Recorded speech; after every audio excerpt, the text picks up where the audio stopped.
Hello, everybody. How's it going? What are y'all up to today? Ooh.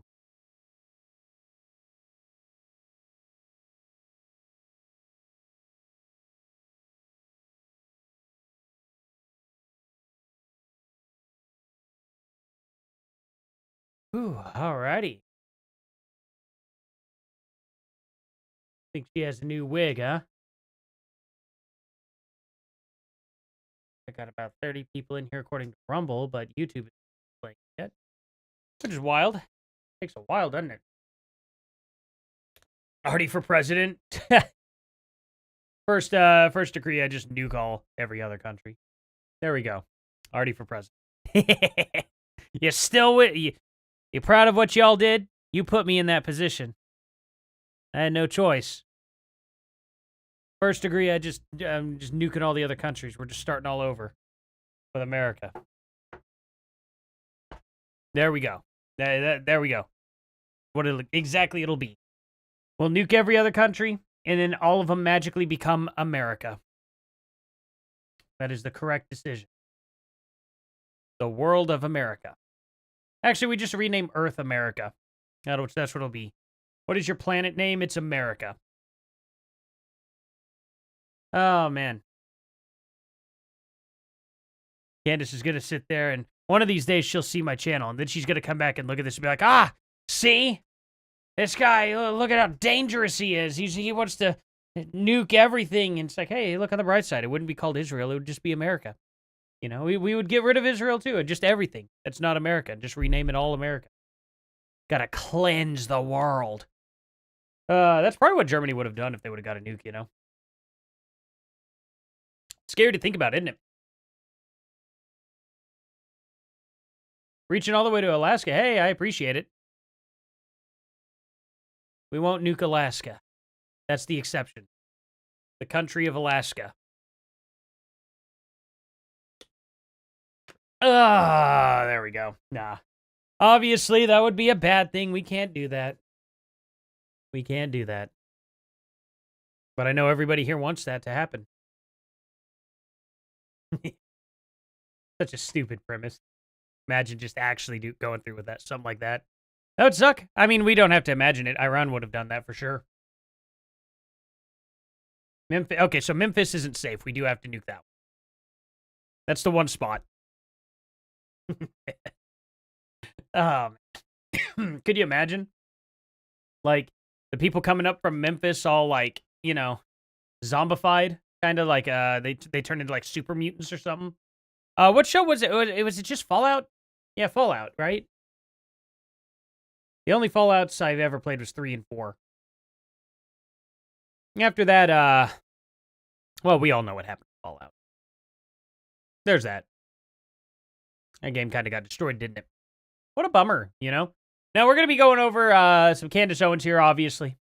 Obviously, if that wasn't obvious to some people. You know what's crazy right now?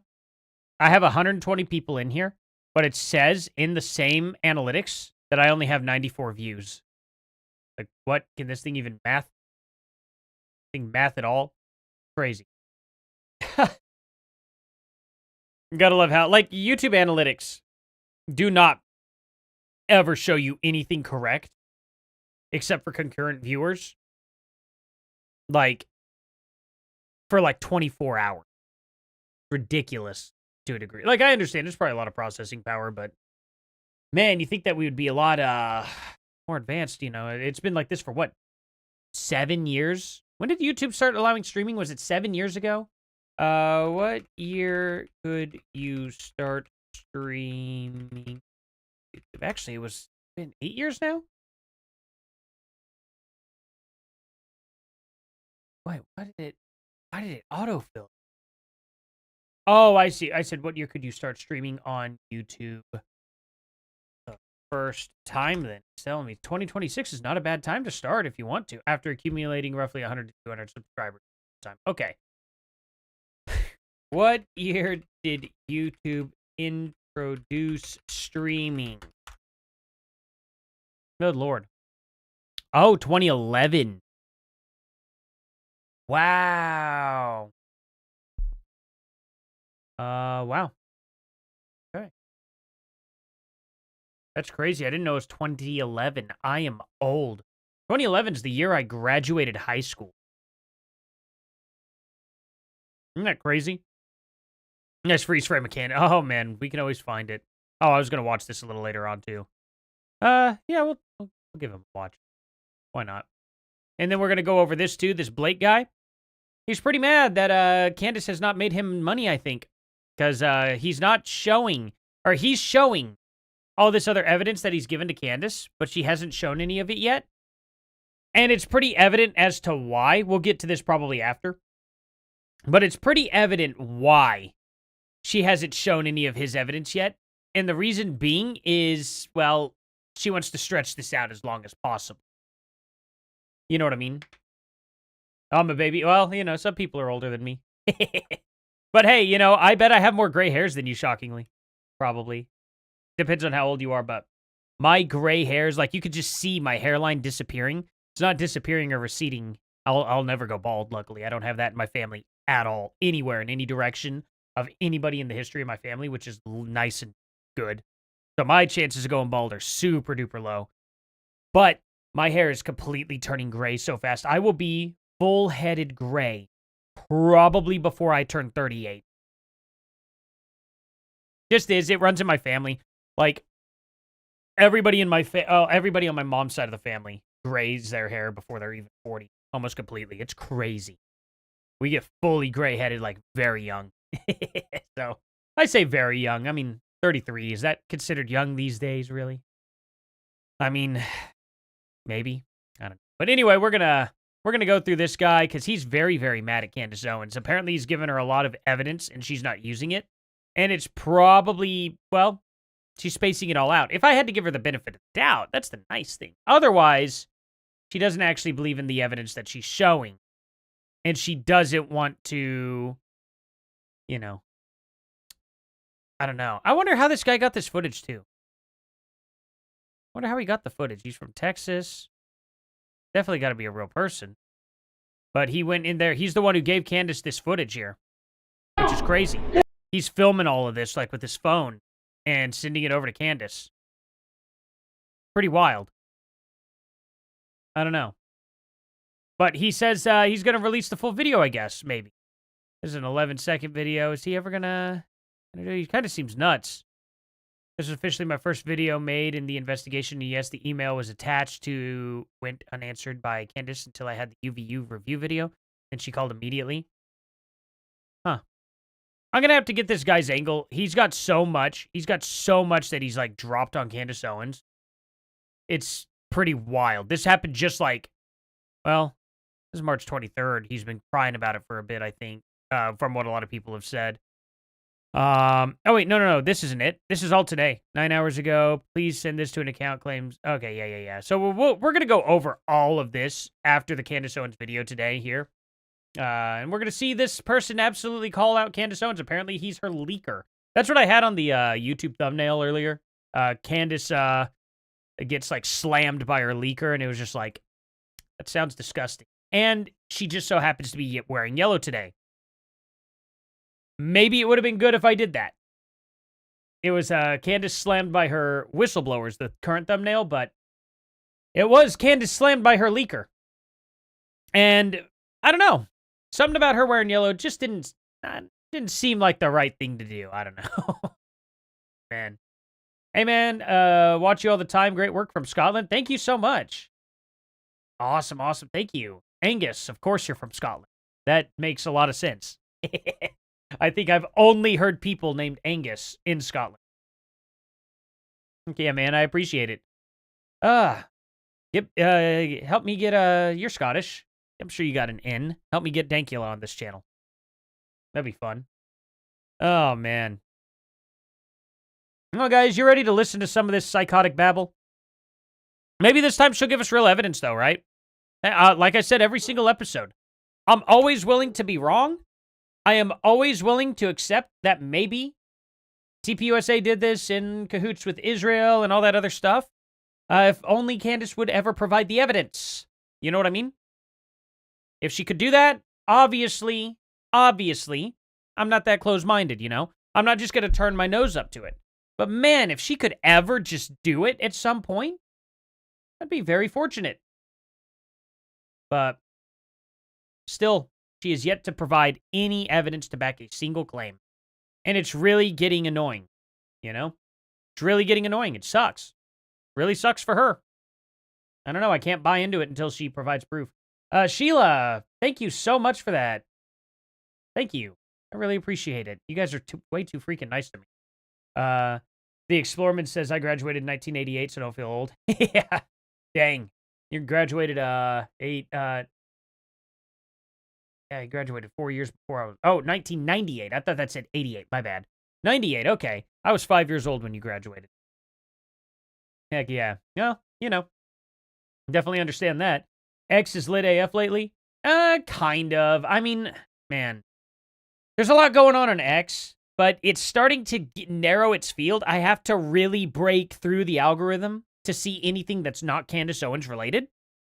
And it's really starting to annoy the crap out of me because there's a lot of other stuff that I want to cover. And then I haven't been able to find a whole lot today. It's been driving me nuts. There's 2 other stories that are Candace related that I'm like, I'm saving that for tomorrow because I don't want to talk about her like all day in 3 different videos. It's getting really freaking annoying. So I'm struggling a little bit. If you guys see any news stories that are politically related, that are really, you feel is important, please feel free to send them my way. Because X is like, their algorithm is going straight to just garbage. It's unbelievable. My YouTube's a little better, but I don't like to get news from YouTube because it kind of influences my videos, and I feel like I'm ripping off of somebody else if I watch their video first. You know what I mean? The only reason why I've even brought up the quartering today at all here is just because it's Candace related, and I haven't watched it yet. So I was like, you know what? Maybe we'll just, if we have some time, we'll watch it here on the show. Have a little bit of fun with that. Just for the heck of it, you know what I mean? But at the end of the day, I don't know. It's just, man, finding news has been, it's been a little tough. But hey, could you guys do me a favor, though? Maybe come here and follow me, like, on Artie Troll, just at Artie Trolls. If you guys could do that, that'd be great. I got to change this time because I'm going to change it to 6:30 p.m. is when I'm going to go live, I think, from now on. It just fits the whole schedule better, and I'm not, you know, we're not all worn out and whatnot from taking turns with the kids and whatnot. Because I get up early in the mornings for the most part. I go to work, or when I have my days off, I get up early and I try to get my videos all done and stuff, and then jumping right on live stream, it just clashes with everything. So I push it out as far as I can. And it's been working pretty well. And not to mention, you guys are here instantly. So it's 6:30 is clearly the better time. Because I get way more of you jumping right on in, right at 6:30. So I guess it was meant to be, you know what I mean? Pakistani bots out in droves. Yeah, it's bad. Holy crap, it's bad. And can't believe it wouldn't follow me. Oh, really? Yeah. Heck yeah, man. I appreciate the follow. No, yeah, guys, go here. And I'll tell people throughout the show. I have to remember to do that. I forget to, like, sometimes advertise my stuff. I just mention something once at the beginning, and then I just go on and tell the story and forget. And I know it's good to do that often, but then I forget to, you know, every now and then promote some of my stuff. You know, just one of these days I'll figure out how to balance, because I don't want to go on and say it over and over and over again, you know, and get people annoyed. So, you know, but sometimes some things I have to repeat. Like, I figured out repeating like and subscribe actually gets people to like and subscribe. Like, it's crazy, the difference. Because I was like, oh, it's stupid to ask people to like and subscribe. They know what to do. And then somebody was just like, well, why not just ask them? What's it going to hurt? Like, you know, they could just not if they really don't want to. And I was like, okay. And then I started doing it, and my subscriptions and likes shot through the freaking roof. And it was just like, oh, no, it's not that dumb after all. You know, sometimes people, you know, they're scrolling through videos. They're not thinking about anything. You know what I mean? They're just watch something, they go, oh, cool. And then they swipe off to the next thing, you know, just depends on where they want to swipe off at. But, you know, sometimes even they forget, and they're just like, oh, yeah, maybe I should. I watch this channel often. Or, you know, when you ask them that, it sometimes will tell them, they're like, oh, I don't like that. So then they won't come back. And it's like, you know what? Was it a subscriber, or was it really a loss at that point? Just because I asked some? Just not much to risk. But anyway, let's go ahead and enough of the rambling, I suppose, guys. Y'all are freaking awesome. It's fun to talk to y'all. It really is. But we gotta try and get through this so we actually can fit everything into the stream tonight before I have to get off here and then put the kiddos to sleep because they are rowdy and mama's a little tired, So, here's what it is. Let's, oh, oops. I gotta fix this now. I think I know the problem. I turned my Discord off of streamer mode. Now it makes noise. So, yep, there we go. That way, whenever it detects, that's a brilliant thing by Discord for them to do. At least that's one thing was really smart. Was when they detect OBS software or something like that running, it makes it to where Discord goes completely silent. Like what a great thing. But anyway, guys, alrighty, let's jump into this. All right, you guys. Happy Wednesday. Right. I can tell you right at the top that Nick Shirley got back to me. I was super grateful. We'll discuss that. It's so great when people are normal and just respond, and then you know. Oh, but you didn't call him normal to start. You called him fake. But okay, Candace, that's really great. Now you're just like, oh, well, it's so great that he could act normal. It's like, was it normal of her to straight up call this dude out and call him fake with zero evidence? Isn't that just psychotic? Like, she just starts off throwing fire, just throwing it on everything. And then she expects somebody to treat her normally. And she's like, see, he treated me normally. He shouldn't have treated her normally. He should have absolutely ripped her a new one at that point and be like, why didn't you contact me first when you said I was fake? See, that's the funny thing about it, right? This is what makes me so angry about Candace. She literally calls someone out, throws venom in their eyes, and then she gets upset when it happens to her. It's completely ridiculous. The truth, and then you can share it. We also have some more issues, however, with the infamous tarmac hug. This is the tarmac hug from hell. Because it turns out that Frank Turek's memory makes that hug impossible. Impossible according to the timeline that they have presented, unless Andrew Colvett, as I have been claiming, was on Charlie Kirk's plane. Otherwise, we again find ourselves in the familiar predicament of somebody at Turning Point USA is lying. Pick a liar, pick a liar. Get proof. It's a journey, ladies and gentlemen. I will also tell you that I spoke with someone from Hopkinson Aircraft. Remember that unmarked building we discussed yesterday where Erica was allegedly... Yeah, the very clear, obvious guard shack, yeah. ...seen. And I got to tell you right off the bat, the conversation was exceedingly weird. I felt uncomfortable. You called them. You called them and you felt uncomfortable? I don't know. Don't bother them. That's a stupid statement. I felt uncomfortable. What was he, like, licking the phone whenever you put it to your ear or something? What could they have possibly done? I can't wait to hear this. And also, we've got to get to Kash Patel's girlfriend. She's speaking again. Never good when she's speaking, right? And this time, she has concocted a fantastical theory, which proves that the reason people think that she's a honeypot is because of Vladimir Putin and Putin's philosopher and the Catholic Church and Candace Owens and Tucker Carlson all working together in a foreign operation. I don't know what to say, guys. Welcome back to Candace. What do you mean you don't know what to say? I mean, you are literally accusing TPUSA of that exact action with Israel. That is exactly what you're accusing them of. But it's not fair if they do the same to you. Like, understand the game. Don't be mad at the players. Understand the game. You set this table, Candace. You put the pieces on the board, and now that they're playing the game according to your rules, you're pissed. It's unbelievable. So she can accuse all these people of working for a foreign country and assassinating someone, but they can't accuse her of doing the exact same thing minus assassinating somebody. So what she's doing is worse. By far. She cannot put her feet in the shoes of the average person watching these two sides fight between Candace and TPUSA. She genuinely cannot put herself in our shoes and look at this from the outside in. That's what's so unbelievably stupid about Candace. The reason why I say TPUSA is doing that for the most part is because they're not opening their mouths nearly as much as Candace is. That's the more intelligent way of doing it. Have they kind of screwed up a couple of times? Possibly.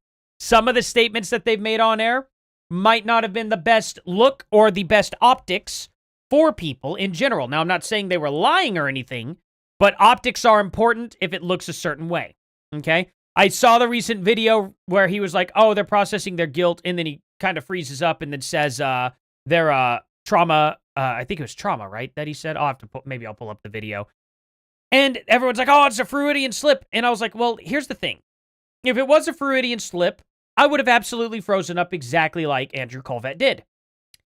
But fun fact, if it was also not a Freudian slip and it was a mistake, I also would have froze up exactly like Andrew Colvett did, because he probably would have known immediately the can of worms he would have opened up by saying something like that out loud. When something like that leaves your mouth, you're like, oh God, people are absolutely, millions of people watching.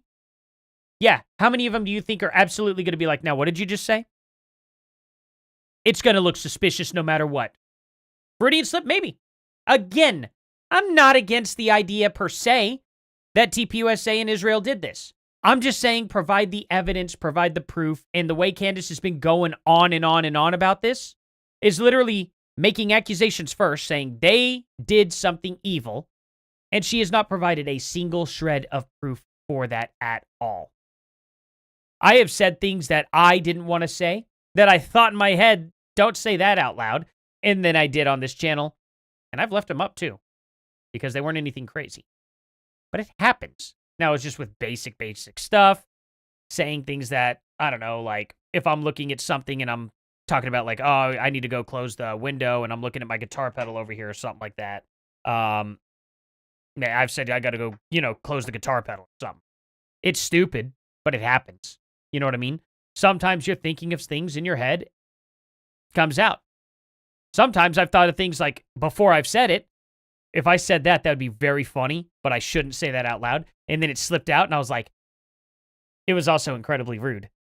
And I've said it right to somebody's face. And I was just like, in my head, that was a lot funnier than I thought it was going to be, and I decided not to say it, but guess what? My mouth took over, and it said it anyway. But whatever. Yeah, Freudian slip, not Floridian. Does it sound like I'm saying Floridian or something? Freudian slip? I say Freudian. Like F-U-R. That's how I've always say it. Slip. Am I spelling it right? Freudian slip. I'm saying it wrong. Freudian slip is what I've been saying. Freudian slip. I see. I every time I say it, people think I say Floridian slip, which is hilarious because I hear people actually say that's a Floridian slip, and it's just like they're not. What does Florida have anything to do with this? Anyway, let's go on in here. Oh, right. When it spins like that, I have to hit the button. All right, you guys. Nick Shirley, top of show. He got back to me, and like I said, I am grateful. Wow. But the issue is that I actually made a mistake yesterday. The signal, so many timelines got mixed in my mind. And for some reason, I thought that the flight from Santa Barbara to Scottsdale on the Y-Refi plane. Yeah, see how often she screws up these flight logs every time she ever brings them up? Every single time she brings up anything involving flight logs, she screws it up. She has proven herself to never be reliable. Not one time has she gotten the flight logs correct. It's crazy. Wendy Hawes, thank you so much for that 10. I appreciate that. I love you being here. Thank you so much. You guys are really, really nice. Was flying while Andrew was hosting the Charlie Kirk show, which would mean obviously that if he was live on the Charlie Kirk show, he could not have been on the plane. But I was wrong. It was not flying at that time.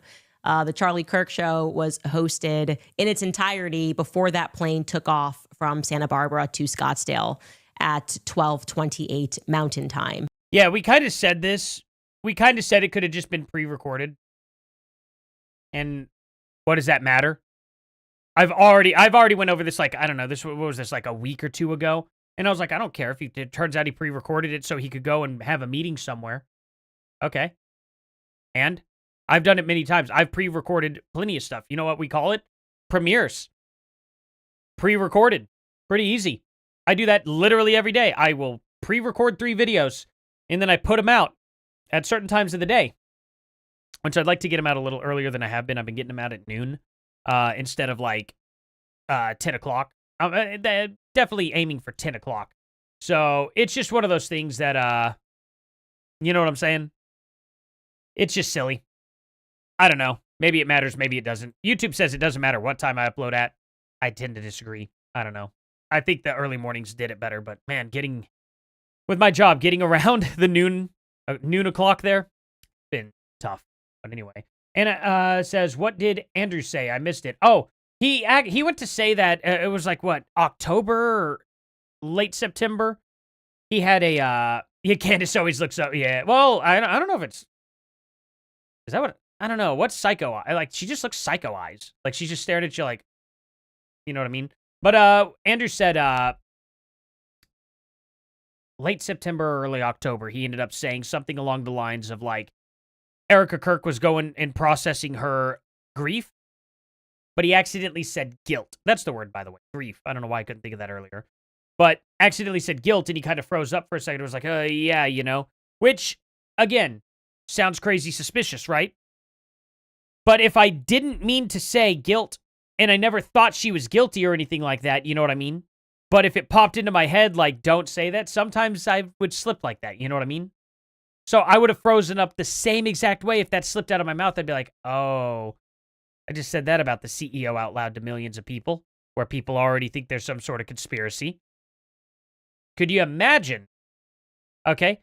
You can imagine it from both ends. If he's guilty, very suspicious. If he's not guilty, he just made an absolute rear end of himself to millions of people and to Erica Kirk right there live on air. Both reasons would cause you to freeze up and be like, I might get fired.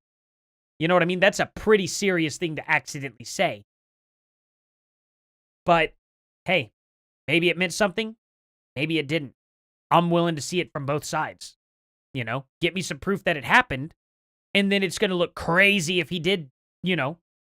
If it didn't happen, I'm going to understand exactly why, you know, he froze up and said it anyway like that. So, it just, you know, doesn't really matter. I don't know. It's crazy to me to even focus on that one thing. But they can't ever focus on, like, real evidence. It is what it is. So this plane actually left Santa Barbara just 5 minutes after Charlie Kirk was shot, and then it went to Scottsdale. And so Nick Shirley was very kind and gave me the details, and it's like, oh no, that I did actually do that live, and here's everything in my communications about it. And then I realized, oh my gosh, I was completely confused. I was looking at... Yeah, that's a bad problem, Candace, but at least she's actually admitting it now. There is that, but think about it. That plane left 5 minutes after, so, you know, no way anybody could have gotten from that campus to that aircraft anyway. Like, how does she mess these times up so bad? The plane while it was flying to Santa Barbara. If my theory is, hey, don't ever worry about it, man. That was its dead. Nobody is ever required to give me any money or anything like that. I would like to keep the show completely free if possible. So, you know, that's why subscribing and getting more and more viewers and whatnot is the most important thing to me. Because, hey, you know what? YouTube ad revenue pays. I can live off that probably. If I get enough, I mean, not even probably. If I got to, like, I don't know, 100,000 subscribers, just the ad revenue alone would probably be good enough as long as YouTube doesn't demonetize me, you know? So, you know what I'm saying? But anyway, wait, please delete what? I don't know. Did somebody say something? Dad? For me, no sauce on any of the candy bars. Yeah, it's foolish to poke an investigator. Maybe I don't see something. I don't know. I don't know. I don't see anything in chat. I hope I'm not missing something. Leg from Provo. I can also tell you that we have since been able to confirm that Y-Refi plane is in fact equipped with Wi-Fi. Again, we are calling it the Y-Refi plane only because Erica told me that that's who was aboard the jet, because it first goes from Scottsdale to Provo. And she alleges, and I don't believe her, that was carrying Lane Schoenberger, the CEO of Y-Refi. And then it does what I presume is a dead leg from Provo to Scottsdale. That's the one that I got mixed up on. No one was actually on that plane while the Charlie Kirk show was live. And then it goes from Santa Barbara to Scottsdale. So Andrew would, of course, have been able to message while he was aboard that particular jet. Accordingly, there's been no change, but thank you to Nick Shirley for immediately getting back to me and confirming that that was an authentically live show that took place within the 9 and 10 o'clock a.m. Pacific.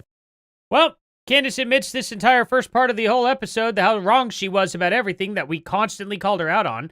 You know what's funny? I don't have to backtrack on anything I say. At all. I absolutely have not had to do that, and it's really, really, really easy. You know what I mean? Tried to donate some cash, but something went wrong. Oh, Susan, that's okay. Well, whatever, if it works, it works. If it doesn't, it doesn't. Don't have to worry about it at all, But, yeah. Oh, she's a narcissist. Absolutely, she is. No, Wombat, it's fine. People can swear. People are adults here. I expect most people to be adults. I just try not to as much anymore because YouTube algorithm and stuff like that. And it's kind of, the older I get, the more I realize it's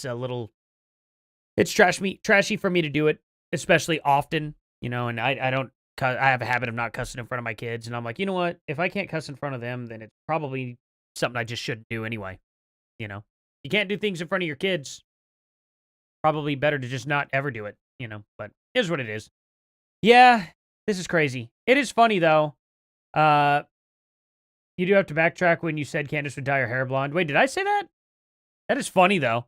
I actually would believe that she would do something like that. That's very funny. Did I actually say that? Because that's a heck of a prediction. I would love to keep that bet going if I did say it. Because I bet she would dye her hair blonde. That'd be the funniest thing if she actually did something like that.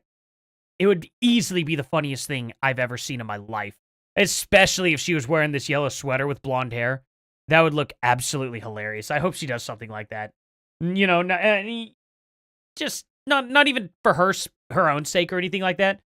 It'd just be a funny look. It just wouldn't work. I don't know. Maybe it would work. I don't know. I guess I don't know. I don't see her in blonde hair. But I think it would be funny in my head anyway. Block. So here is our calendar, again, of the ongoings on that day. So you can see when Andrew is... Oh, good. You can disregard all of this. All of this. I don't even care if it is actually correct. These aren't the flight logs at all. She made this. Why? Actually, why? Just post the actual flight logs instead of this garbage. You don't have to explain it to us like we're freaking 3. We're big boys. We can put our big boy pants on, Candace, as you would say. We can read the flight logs. Post the actual flight log. Not available, and when that Y-Refi plane is flying. You can see how I got mixed up, and I was just wrong. It happens. Moving on. Well, you get proven wrong a lot, Candace, and it sucks to have to see you walk back often. Very often. You were wrong about the first flight logs. You were wrong again about these flight logs. And then now Nick Shirley's flight logs and all that, you were wrong about as well. Good job. This is 3 for 3. You're literally 0 and 3, Candace. That's sad. You're 0 and 3 on these flight logs. Very interesting find from my producer, Mr. Frank Turek. I have told you this man, Frank Turek. Ooh. He is the only one that I feel like did not at all quiver. He has been just consistent. He acted the right way when the shots rang out. He ducked. Yeah, he got a little angry afterward and said I was the devil. She's the devil. Don't listen to Candace Owens. But he was tight on the alibis, the timelines. He presented information in just the right way. We have not. What is going on? Why is she being weird and buttery towards people that have been disagreeing with her now? Now all of a sudden it's is she trying to save face here? Is this her apology video for everything she's kind of been doing? Is that what's happening here? I feel like I'm living in another timeline. I never thought I could really see Candace actually come out and admit she was wrong. Directly.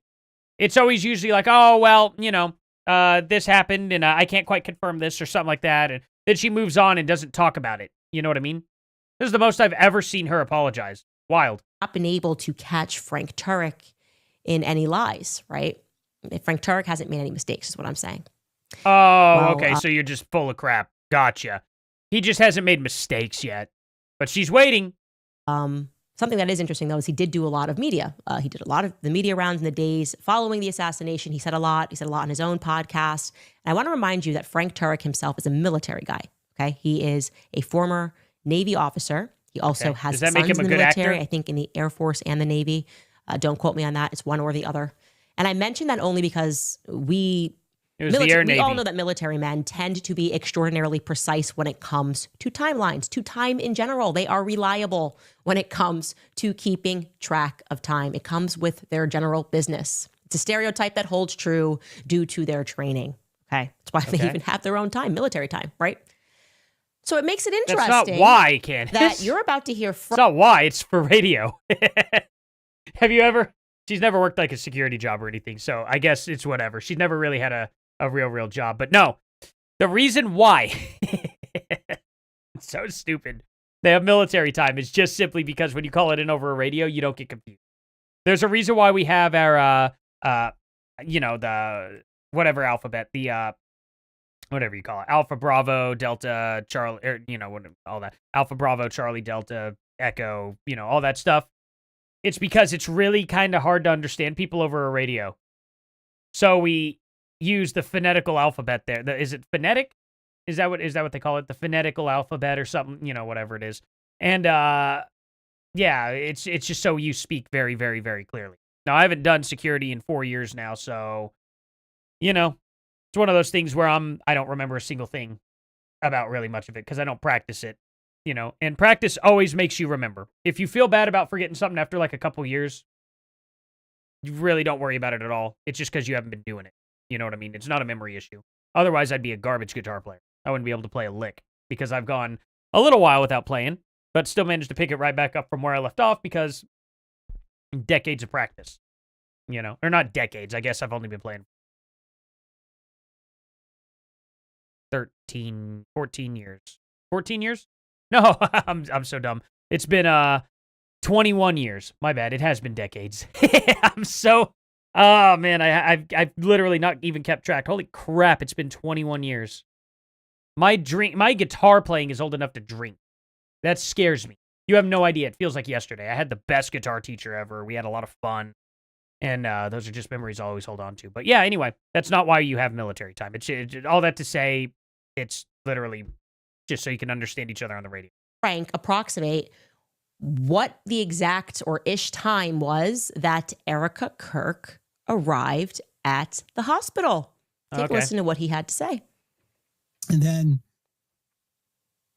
when Erica got there, she spent a lot of time talking to she probably got there, I don't know, somewhere around 4 p.m. maybe. And he didn't even give an exact time. He's like, oh, I don't know. It's probably like sometime around 4 p.m. You're taking that as literally exact time? I mean, immediately it stinks. Wow. That wasn't much. I was either thinking she's going to be really, really stupid and play a video of him not giving an exact time, or he really did screw up. Guess what? It was the latter. She spent a lot of time, as you could imagine, talking to the surgeon and talking to the hospital staff and seeing Charlie. Oh. Uh-oh. Wait. 4 p.m. Dang it. She just slipped it out. I was going to say, wait, she's going to say 4 p.m. as a matter of fact. Already got Candace pegged. It's just so easy. She's going to say 4 p.m. sharp. Is she going to mention that he said or around? Yeah. Ladies and gentlemen, we have a problem. We have a problem, Houston. The plane in which Erica told me that Andrew was aboard that day did not land until about 4:40 p.m. Okay. What do you think around 4 o'clock means? What do you think around 4 o'clock means? I don't know. Around 4 o'clock. She literally took it to mean 4 p.m. sharp. She got there confirmed. And she didn't just listen to the dude's words. Literally around 4 p.m. No, I'm not going to peg Candace. That's icky. But I got her pegged. I wasn't going to say got her pinned because that wouldn't be right. But yeah, isn't that crazy? He said around 4 p.m. maybe. Let's listen to his words really closely again here. When Erica got there, she spent a lot of time talking to she probably got there, I don't know, somewhere around 4 p.m. maybe. She got there somewhere around 4 p.m. maybe.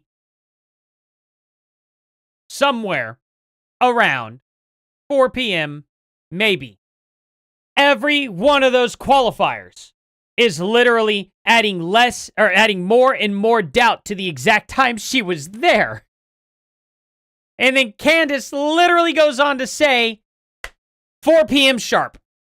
The plane didn't land till 4:40. Yeah, well, I bet she got there at about 4:45 then. 4:50 maybe. He probably went down, looked at his watch, put it right back into his phone, or put it back into his pocket. How many times have you all ever pulled your phone out of your pocket and looked at your clock, put it right back in your pocket, and you go, how did I not remember what time it was? Pull your phone back out, look at it again, put it back into your pocket, and then again, you're just like, crap. What?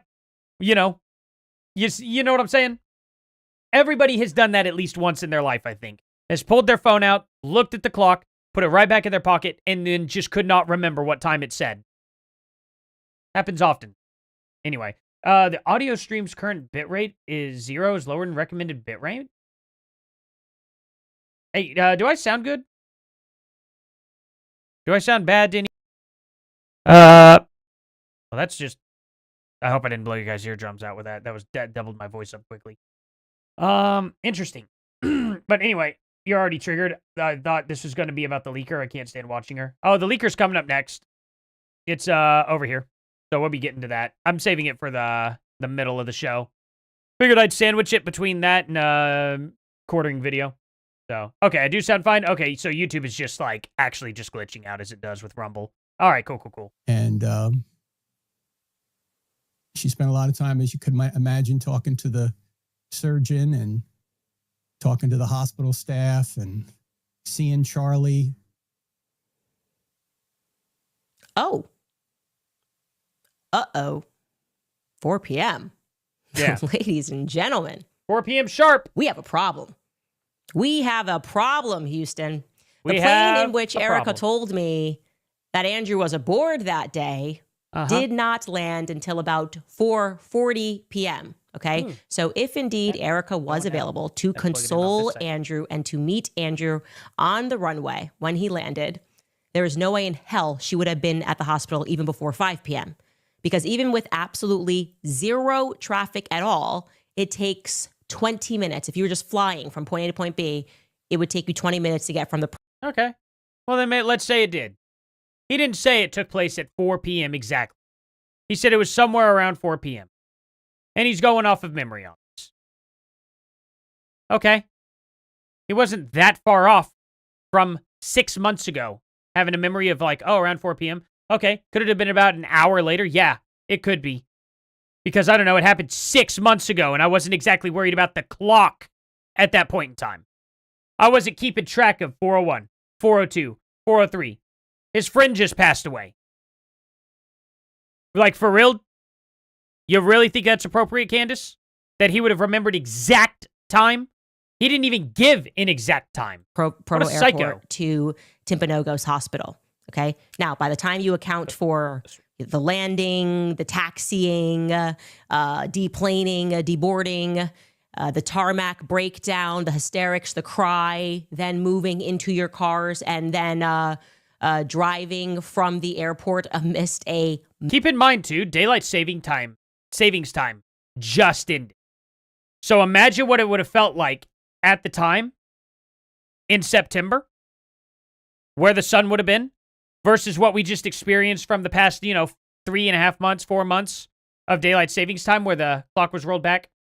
Does Arizona roll the clocks back, actually? I don't know if Arizona follows it or not. Let's see. What states follow daylight savings time? But he also travels, so there's that.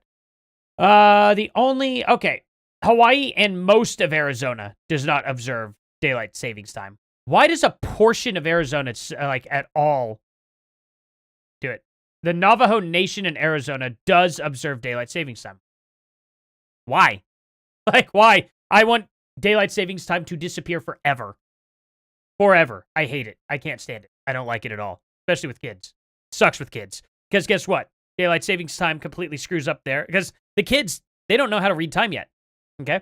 My oldest is just starting to. You know how bad it sucks? Because they go to bed with the sun. And whenever the clock shifts, I have a much harder time getting up earlier for work. It stinks. But yeah, okay. But even so, he travels. I'm sure that daylight savings time has affected him in some way, shape, or form, or the other, something like that. Manhunt for a killer. I'll remind you, when they get there, there's a manhunt going on. They don't know where the killer is. Don't forget that. Yeah. He's on the loose.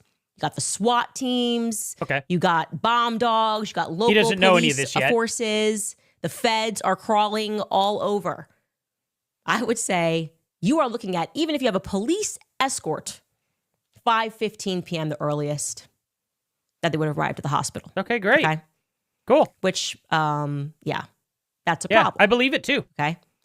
That's the funny thing, Candace. I believe it. I believe she didn't get there until like 5.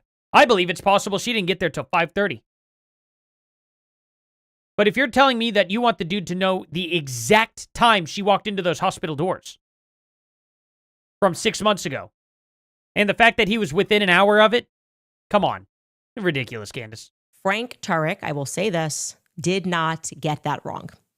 I just know he didn't get it wrong. I don't feel like Frank Turek said she got to the hospital around 4 p.m. and he really meant 5:15 p.m. That did not happen because he's a military man. Okay, so because he's a military man, he can't possibly remember. You're telling me that he was looking directly at the clock. Candace, he's also looking in different time zones. He's also in, like, Frank Turek, does he travel? Like, where does he live? Where does Frank live? Where does he live at? He lives in New Jersey. He lives in New Jersey. Imagine him being like and Utah. Never mind. Utah does. They were in Utah, not Arizona. So Utah also observes daylight savings time. So yeah, I'm willing to bet that he was probably going off of how it felt then, where the sunlight was, what time of day it would have felt like. He would have internalized it here. So yeah, if he's a military man, of course he would have had it off. He probably would be off. He would have been like, yeah, at that time it felt like 4 o'clock, and it would have been at that time. But if you go forward, if you fall backward on that, that time would have been back an hour. So 4 o'clock is what it would have felt like, but it would have been 5. Like, I don't know. There's many different ways we could excuse this, Candace. But you're just like, nope, this is absolute rock solid proof. Because he's a military man, he wouldn't have been a second off. But he didn't even give us at all a direct time. He said sometime around 4, maybe. Good God, Candace, you are awful. Okay. He's not incorrect by over an hour. I don't accept that. I don't believe that, not one bit. I reject the premise. Daylight savings time Frank exists. is telling the truth. And I'm going to also add here, so is Andrew Colvett. Andrew Colvett did not make the story up to me on the phone. He didn't, okay? Vibe check. I was not being lied to. Andrew told me the truth. It was too detailed, okay? It's very difficult That doesn't mean outside anything. of being like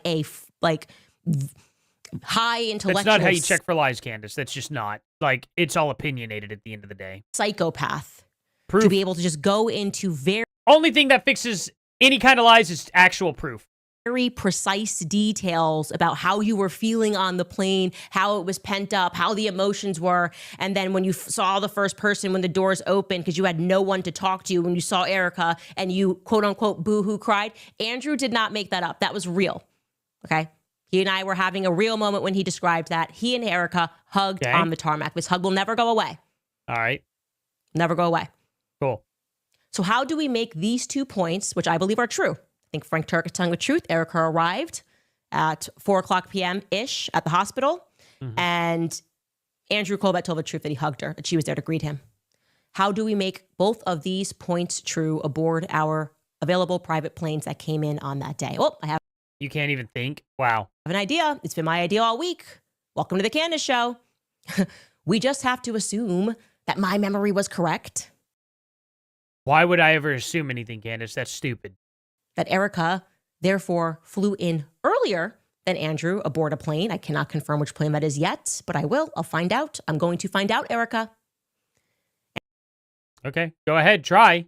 So far, your track record with planes is horrific. You are literally 0 and 3, but okay. And Andrew flew aboard Charlie's plane, because that would mean Andrew landed Andrew landed on that plane at 3:31 p.m. Utah time. That's about It's mountain time, Candace. Please stop calling it Utah time. Utah is not in its own time zone.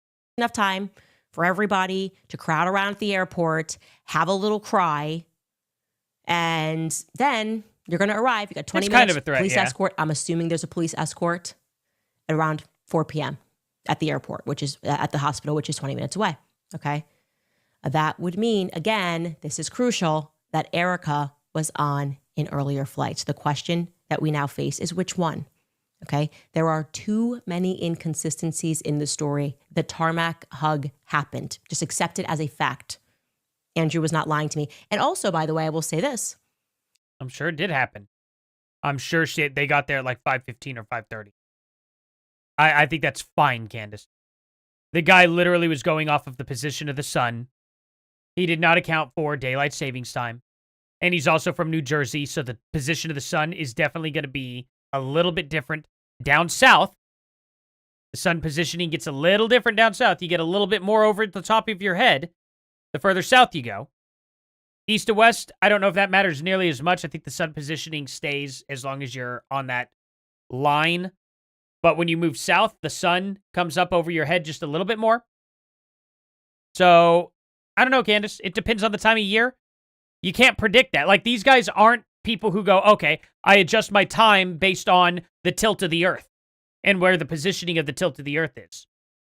Like, military men are good. They're not that good. They're not astrophysicists. You know what I mean? They're not measuring the sun based on where the earth is. I mean, some of them are. People in the Navy that are probably like, you know, doing star alignments and stuff like that, doing old school star maps, very good possibility. So there is that. But at the end of the day, being an hour off when you're looking at the position of the sun from 6 months ago, playing it over in your head, there's no way he's going to be that accurate if he didn't look at a direct clock. Every time we have been confronted with this predicament, many times, of Andrew tells a story and Erica tells a story, we are able to determine that Andrew is the one telling the truth. We've been faced with this many times throughout this investigation. If he's the one telling the truth, then he's telling the truth about the text message leak, right? Andrew was telling the truth. Actually, Okay, cool. In the end, they tried to cover it up. Oh, no, people, all these statements going out, BB call, blah, blah, blah. Andrew, in the end, was telling the truth about the hug, tarmac hug. When Andrew dropped that thing about the 30-06 and she pretended he went rogue, nope, I told you. Erica was on the phone that day. She was directing Andrew to do those things. She allows Andrew to look like a fool and like he's a liar. But in reality, it's Erica that's lying. If we're just to go with the pattern that has emerged here as we've been investigating this, Andrew's telling the truth. Andrew landed. Frank Turek is telling the truth. And they got to that hospital because Andrew was on Charlie Kirk's plane. That's what I'm putting out there. Now, the good news is... What is the point of her disagreeing with Frank Turek only to say that he's telling the truth? And then also, I see what she's saying, because she's saying that she had to have arrived at... Right. But that's the thing, is he never even confirmed it. He said, probably around 4, maybe. That's just such a bad thing for her to even suggest. It's completely ridiculous. But all that aside, why is it that those guys would be telling the truth? And only Erica be the ones lying? Is she trying to maybe step back and say maybe TPUSA didn't do this, now it's only Erica? Because I can understand her wanting to carve away some of the fat off the meat. You know what I'm saying? She brought in all of these possibilities. And now she's layered it up with way too much fat. Too much bloat that doesn't go anywhere. So she's going to have to cut off some conspiracy theory to save this, very much fattening dish.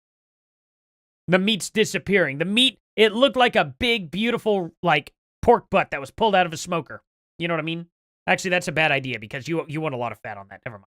Fat is good in smokers. So how about a roast? You know what I mean? You don't really want a whole lot of fat on roast, I don't think. Maybe your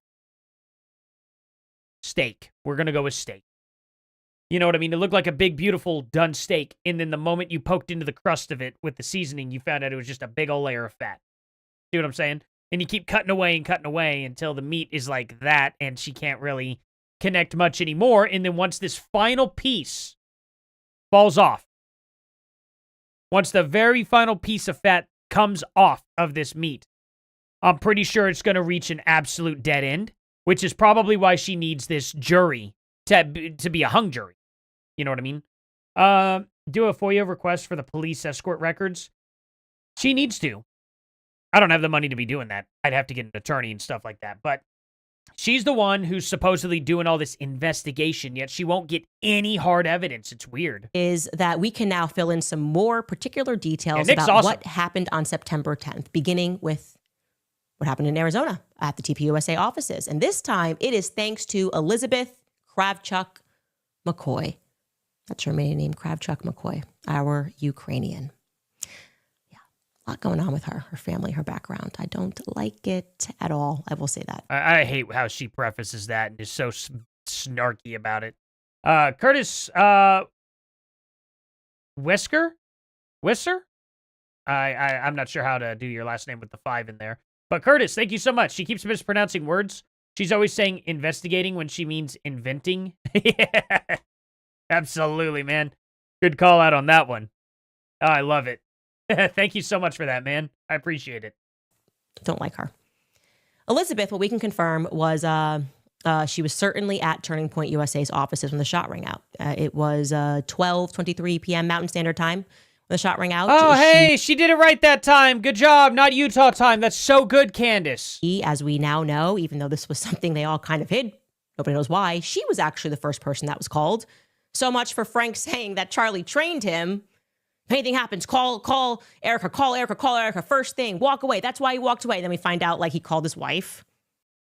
Yeah, but now you're saying he called this other person. Can you provide any proof of this? So he didn't follow the training, the militant training to walk. Well, actually, to their admission, they literally, like, 5-way called everybody. That's what ended up happening. But you leave that part out. You don't let them, tell their own stories. You make stuff up and provide no proof. Away from me. Let anything happen to me. Just make sure she gets this phone call. Okay. Well, then we find out. Yeah, here are the call logs. It was Elizabeth. So the amazing Mikey McCoy, her husband, who I should mention, she was set up with. It was an arranged Can you show us the call logs and actually back any of that stuff though? That'd be great. marriage, if Charlie is to be believed. He said that in his speech at their wedding. He rang her first, and then they conferenced in Erica thereafter. Elizabeth, she even conceded. She even conceded that literally, they got into this call. Now she's not conceding it anymore. But what do you expect from the retarded rabbit? Gets that call, sprints into the office of Frank, who is the lawyer at Turning Point USA, and not Frank Turek, not to be confused with Frank Turek. It's Turning Point's lawyer, and where she discovers Justin Strife, who is in the office at that time, and alerts them to what has happened. Frank and Justin then run to the Turning Point Action Building. Not sure why. I don't know who was there, but that's what they did. I'll say allegedly here, but that's the story. Oh, okay. Now you have to drop the allegedly so you make sure you don't get sued. Good one, Candace. That's a good one. You're really convicted. You know what I mean? You're really, really convicted to the story there. I mean, it's absolutely incredible. No fear at all, allegedly. Yeah. Yeah, it sounds like her convictions are in order. Elizabeth then asks someone to drive her to the airport, and that registers to me as odd. I'm wondering why. Is she not licensed? Is she too upset to drive to the airport? What are our options here? I don't know the answer, but I do know who drove her. The person who drove her is Lauren Tonkich. I should know how to say her name. She's a very long-time employee of Turning Point USA. I would call her one of the TPUSA OGs. Back when I was there, Lauren was there. She was at that time helping. You're not an OG though, Candace. You weren't there in the beginning. You weren't there the first 5 years of TPUSA. So completely ridiculous to call yourself an OG, but all right. Everything, to be honest. And she volunteered for the task to drive Elizabeth to the airport. I want to be clear that is approximately 30 minutes away in Scottsdale. So like I said, that was immediately weird to me because then I thought, wait a second, but you know who's missing from this equation? Stacey Sheridan. Why? Where is Stacey Sheridan is like the de facto mom to Erica. She's going to step in. It's the only person Erica needs to be around. She's going to be the one recording Charlie in the casket. She's going to be, momager for everything that's... Where was Stacey Sheridan? Was Stacey Sheridan at the office? No, Stacey Sheridan was not at the office. Stacey Sheridan is missing. She probably couldn't have made it that day. If I had to guess. Actually, Stacey Sheridan is allegedly home in Scottsdale. Wow, imagine that. I would like to now put out an APB for Stacey Sheridan on September 10th because I can confirm she was not at the Turning Point USA office. And this is interesting because Stacey Sheridan lives with Erica and Charlie, the same apartment complex, not in the same apartment unit, but she just moved in. I didn't know they lived in an apartment. I assumed Charlie had a really nice mansion. I thought he actually lived in a mansion. I don't know. Did they live in an apartment? Huh, interesting. But even so, okay, so she lived there. And? Who cares? Maybe she thought, oh, I'm not going to suit up and go. I got to stay here with my family type thing. I mean, it's kind of a, intimate thing to have happen here, I guess you could say. Erica Kirk probably needed to, I don't know, have a few people there. Maybe not. I don't know. Who cares? Like, geez, I don't drag every single person around with me anytime something happens at all points in time. Especially friends, per se, Something happens personal with family, probably going to have the actual family there first. You know what I mean? But I don't know. Ahead of this, she moved in after her husband passed. I think she was initially living in California, and she chose to move into the apartment that Erica and Charlie live. They really are a family, guys. It's weird. Mikey McCoy is there all the time. They're always all together. It's creepy. Let me just say this to you guys. Go home. It's creepy, okay. Like, once you are done with work, please go home. Don't just all live in a... Why? Let them have fun at work. Good Lord. What are you, a work Nazi? Come on. Durr. Little hippie commune together and see each other and eat. Like, go home. Have a life outside of work. Your job is not your family, actually. It's just a job. And if anything happens to you, if we have learned anything in Miss Charlie Kirk's story, you'll be replaced. Maybe. I mean, this is just garbage. Absolute garbage. Who gives a crap about what they decide to do with their free time? It's none of your business. Even by your wife. Anyways, I'm now interested because that's something that strikes me as like, did anybody see Stacey Sheridan on September 10th? It's another person we can look out for. What about Tyler Boyer? Because I do feel that Erica and Tyler flew together definitively. Was Tyler Boyer at the office on that day on September 10th? Did you see Tyler Boyer on September 10th at the office? If so, what time? Do you have a text from him saying he was at the office? If so, please email us. We want to hear from you. More tips at CandaceOwens.com. This is an interesting person to be missing. Mama Stacey. Not that interesting to me at all. And it's also none of your business. She didn't need her family there. No, not her real family. Don't forget her friends, her family, everyone she grew up with. Yeah, her house, her job is at her house. Grew up in Scottsdale. Everybody's right there, right? Mom, okay, mom's a little sick. You know why Candace is down in the basement? It's the only place where there aren't smoke detectors. Dad, aunts, uncles, everybody. Doesn't everybody live here in Scottsdale? I think even I heard that Nicole Rothstein once upon a time lived in Scottsdale. Where are all of you? Where's your family? Where's your high school friends? Jesus Christ, Candace. Who cares? Wow. Where's your family? Where's your high school friends? Can I have like a sock? Like, what else do you need, Candace? Good Lord. Like, it's just, where's everybody? I want to know exactly how long your hair was at a certain point in time, too. Was it always cut short, like in second grade? Was it allowed to grow back out? Like, oh my God. This is crazy. She is demanding everything under the sun right now. No, when my husband dies, I want to be with the chief fundraiser. She's my mom now.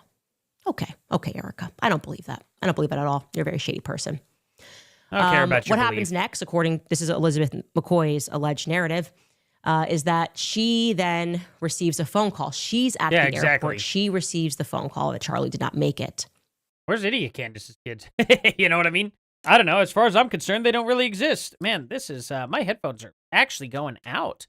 These headphones are like 12 years old. I love them, but now they're actually starting to literally not work anymore. I think it's the wires up in the top part of here. I think they've been bent too much.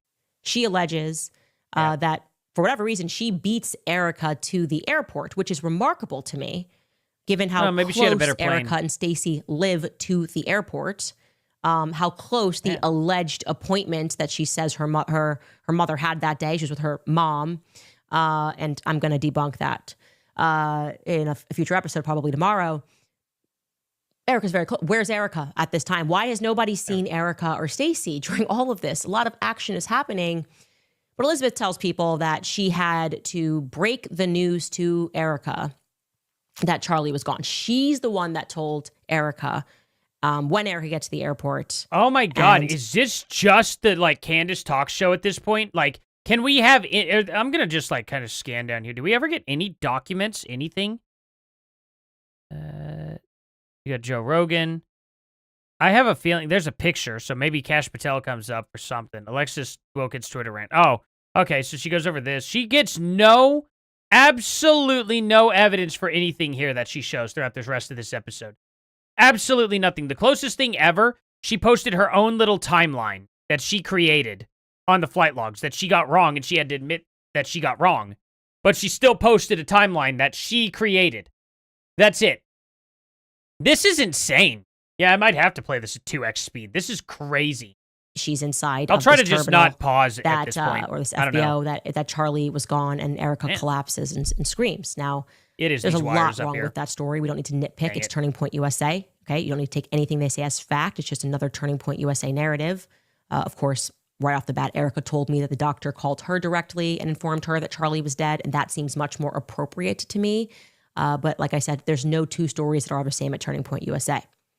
I should mention, as a point of interest, I have yet to see any stories actually conflict with each other at TPUSA at all. You have not shown me a single one. There's a lot of evidence that Mikey McCoy's assistant, who knew he needed one, Put on a young 1.5. woman, Okay, who by if all y'all want me to accounts do is that, I very can. kind and very nice. But her name is Catherine Locastro. She was a part of the team that transported Erica to the airport on that day. And she also went out to Utah. People found that to be very weird. She's very young. What is unknown is when or how the priest showed up to the airport. But he was also in tow as well, as we told you guys yesterday. Now, according to Elizabeth's narrative, Mikey's assistant, Catherine, got sick on the plane, just overwhelmed from the emotion. As soon as they landed, they raced to the hospital. Guess nobody waited for Andrew Colvett, except they did. Andrew Colvett is to be believed, where Mikey McCoy met them all outside, and Elizabeth was thereafter the one who went in with Erica to see Charlie's body for the first time. That's weird. That is weird. Weird. It's wrong, and it's weird. I'm sure there'll be some neocon to explain if it's not. It's just everybody's grieving differently. Sometimes you just want to grieve with people that you kind of just became friends with and that are like young, a lot younger than you. It's weird. Okay. It's not that weird. Now, at some point, they sent Catherine, who, like I said, it sounds like she's quite innocent. She's well liked. I can say that at least, to grab something from the car that Charlie bled out in, bloodied car. Okay, that he was transported to the hospital in. And when she opened the vehicle and she saw the blood, she was apparently very traumatized, according to Elizabeth's narrative. Now, Elizabeth left the hospital and went to then gather the items for everyone to stay overnight since they did not pack any bags. This is where the aloe story comes in. Now, you will note that there is curiously no mention of Andrew Colvett in that narrative, or the feds, who we were told by Frank Tarek were guarding the vehicle and had taped it off so nobody could get into it. So what could be so important in the vehicle that they needed to send this young Catherine to retrieve something?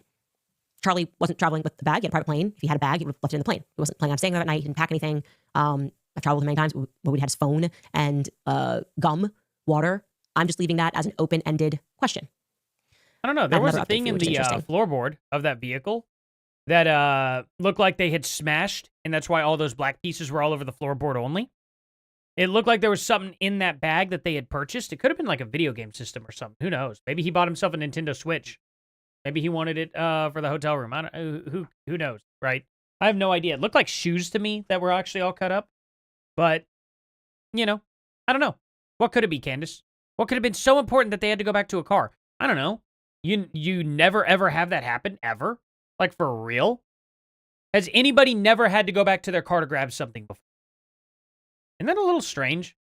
I was able to connect by just a very strange set of circumstances, a giant coincidence yesterday, with someone who works at Hopkinson Aircraft. Okay, remember we told you this yesterday. There's this weird unmarked building.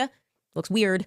And this is apparently where Erica was when she had this little second collapse of the day episode. Yeah, you never proven that. I'll just say, foremost, they would like me to clarify that they are not a CIA front company. They do real business. Okay? They do real business, not a CIA front company. I always whenever I say a lot of stuff, I'm always interested in what they focus on. I thought the website looks a little weird, but they probably do real business. Okay? So just put that out of mind. Okay, that aside.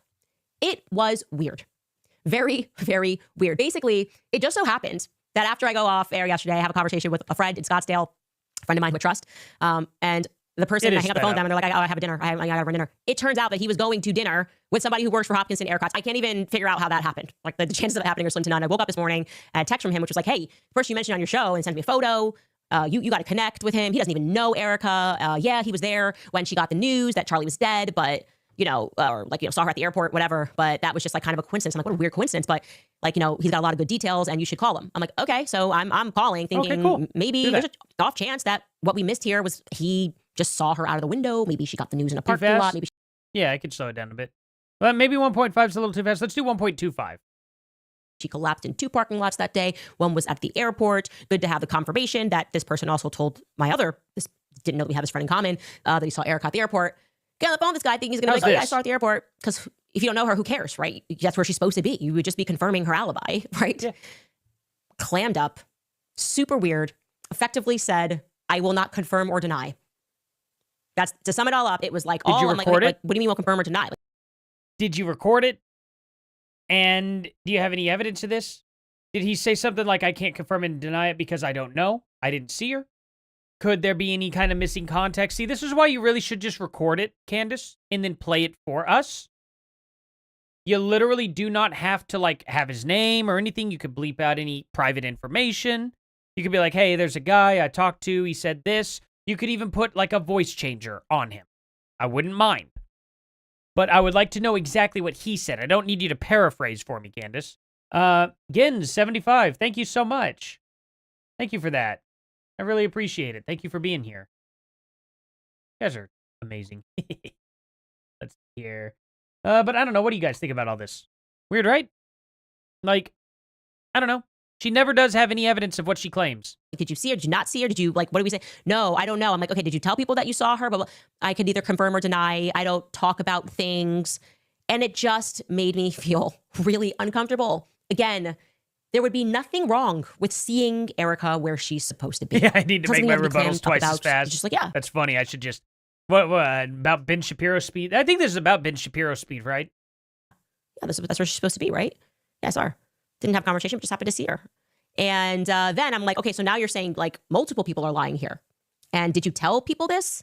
And then it was like, I will neither confirm or deny. Are you saying this person's a liar? No, I'm not saying that person's a liar. Are you saying that I have this wrong? Well, I'm not saying you have this wrong. I just can neither confirm or deny.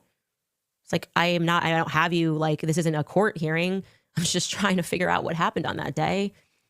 So I wanted to share that. This person is not in the CIA. It's not running a CIA front company. It's a totally legit business, and you should buy aircraft for them. But also, this person cannot confirm or deny whether they saw Erica that day at their offices. Well, I could probably, I think I have a voice. I could probably play with the voice thing on here. It doesn't need to go up to speed or anything like that. That won't change it on YouTube. So there's... And yeah, we will pause there and come back after a brief break. All right, you guys, thanks to you last year. I don't want to see your ads at all. Yeah, pretty crazy. Makes some, she felt a little uncomfortable about a phone call, but she didn't record it. She can't provide any proof at all. And she's like, but he did see her there. Yeah, cool. All right. No proof, though. No proof whatsoever. It's just no evidence. He wouldn't confirm or deny anything. And she's like, oh, that's just so weird. Yeah, I'm sure that really happened, Candace. I believe it 100%. You know, vibes ain't vibing, I guess you could say. I don't believe you. But I actually have reason to not believe her because she hasn't provided any proof. So there's that. Oh, yeah, when it starts doing this, I have to hit it down here for some reason. Net/Owens. So look, Zionists are down real bad right now, okay? It is just not a good time to buy stock in Zionism. And everybody is... Thanks for the sloth face. Aref? Aref? Is that how you say that name? Aref? Jeff? Something like that? I appreciate that. Oh, man. Sloth face. It's appropriate. It's appropriate at this time. So funny. Just seeing things clearly. Some people for the first time. And I think there has been sort of a proliferation of this, especially in the wake of Charlie's assassination, where we were just fed so much objective BS that it was kind of hard to even focus. You're just going, are they really going to just try to pull this off? They're just going to tell us that there's a bullet that they can't match to the weapon, or bullet fragment they can't match to a weapon. They don't know why it didn't go through. Charlie Superman. Anyway, then they're deeply upset that Joe Rogan, as I told you, similarly has weighed into this. And I missed this part where he specifically spoke about the Superman neck theory. Take a listen to what Joe Rogan had to say. Kirk thing's weird because now... You know, it's funny. I just covered that today. Huh. Very weird. Frank Turk just stood 5 feet from his good friend as he got ended. Watched the soul leave his body while covered in his blood. Frank is lucky he remembered what day of the week it was. Yeah, I mean, you know, some people time dilates. Sometimes people memorize every single thing. But, I mean, here's the thing. No matter what, no matter how well trained you are, no matter how often you're, like, in the military or, you know, keeping up with your training and stuff, nothing prepares you to lose a friend. Just nothing does that. You know what I mean? You can never prepare yourself for that level of trauma. You just can't. And especially the way that he went. I'm sure Frank Turek thought, hey, out of the military, that stuff's behind me. I'll never have to see something like that again. And then boom, a bullet cuts right through his best friend. Or friend. I don't know how close they were. But at least a friend or acquaintance, seeing that happen to somebody that you respect. You know what I mean? It's just crazy. Yeah, narcissists don't respond to logic. It's pretty sickening. Yeah, Joe Rogan, I've been watching him go downhill for the past year. Like, there's a really, really good channel called Too Lazy to Try that's been really documenting, like, kind of how lazy and bad Joe Rogan's kind of been getting. His whole Joe Rogan manosphere is kind of crumbling around him, and it's getting a little cringy. And I'm just like, wow, this is kind of sad to see. It's really sad to see, but, at the end of the day, what do you expect? He's getting more and more rich. Bill Burr's already sold out. Why not Joe Rogan too, I guess? There's video footage from behind. Is that right? Yeah. Yeah. I mean, the round that he was supposedly shot with was a 30-06, which is a... Now we have we have the shot from behind. Joe just goes, now we have that from behind. Speaking of which, 30-06, it never went through. And it's like, yeah, we already knew that. Now we have the video footage from behind. You could see nobody in the crowd had anything to do with what happened whatsoever. You see when Charlie Kirk gets hit, first of all, we have him from behind. People are saying he got shot from behind and it came out the front. We have the footage from behind his head, though. We could see nothing entered from behind. When the very first round goes off, you see his necklace spin up around his neck. Nothing else moves. Which means he was hit in the neck only. If a bomb went off on his side, his shirt would go up. If it went off under his clothes, his shirt would go out. Okay? If his microphone blew out, you'd see a flash from it, or you would see something head his way, or something from the microphone. Instead, you get a clear, good look at the microphone in his hand the whole time, and it's whole. There's nothing wrong with the microphone. So the lav mic on him? Maybe, but his shirt would have blown outward too. And there would be wounds underneath him. Instead, we see one hole only. Front view and back view. We see the blood come out the same way, only from the front. Now, the only theory that could possibly hold whatsoever is if he got hit from an angle at that very spot with a lower caliber. If it was somebody out in the crowd that was way off to the far right away from the camera angle. But that's a pretty wide camera angle too. So it's really, really difficult to say for sure, but we don't have all the angles of the camera yet.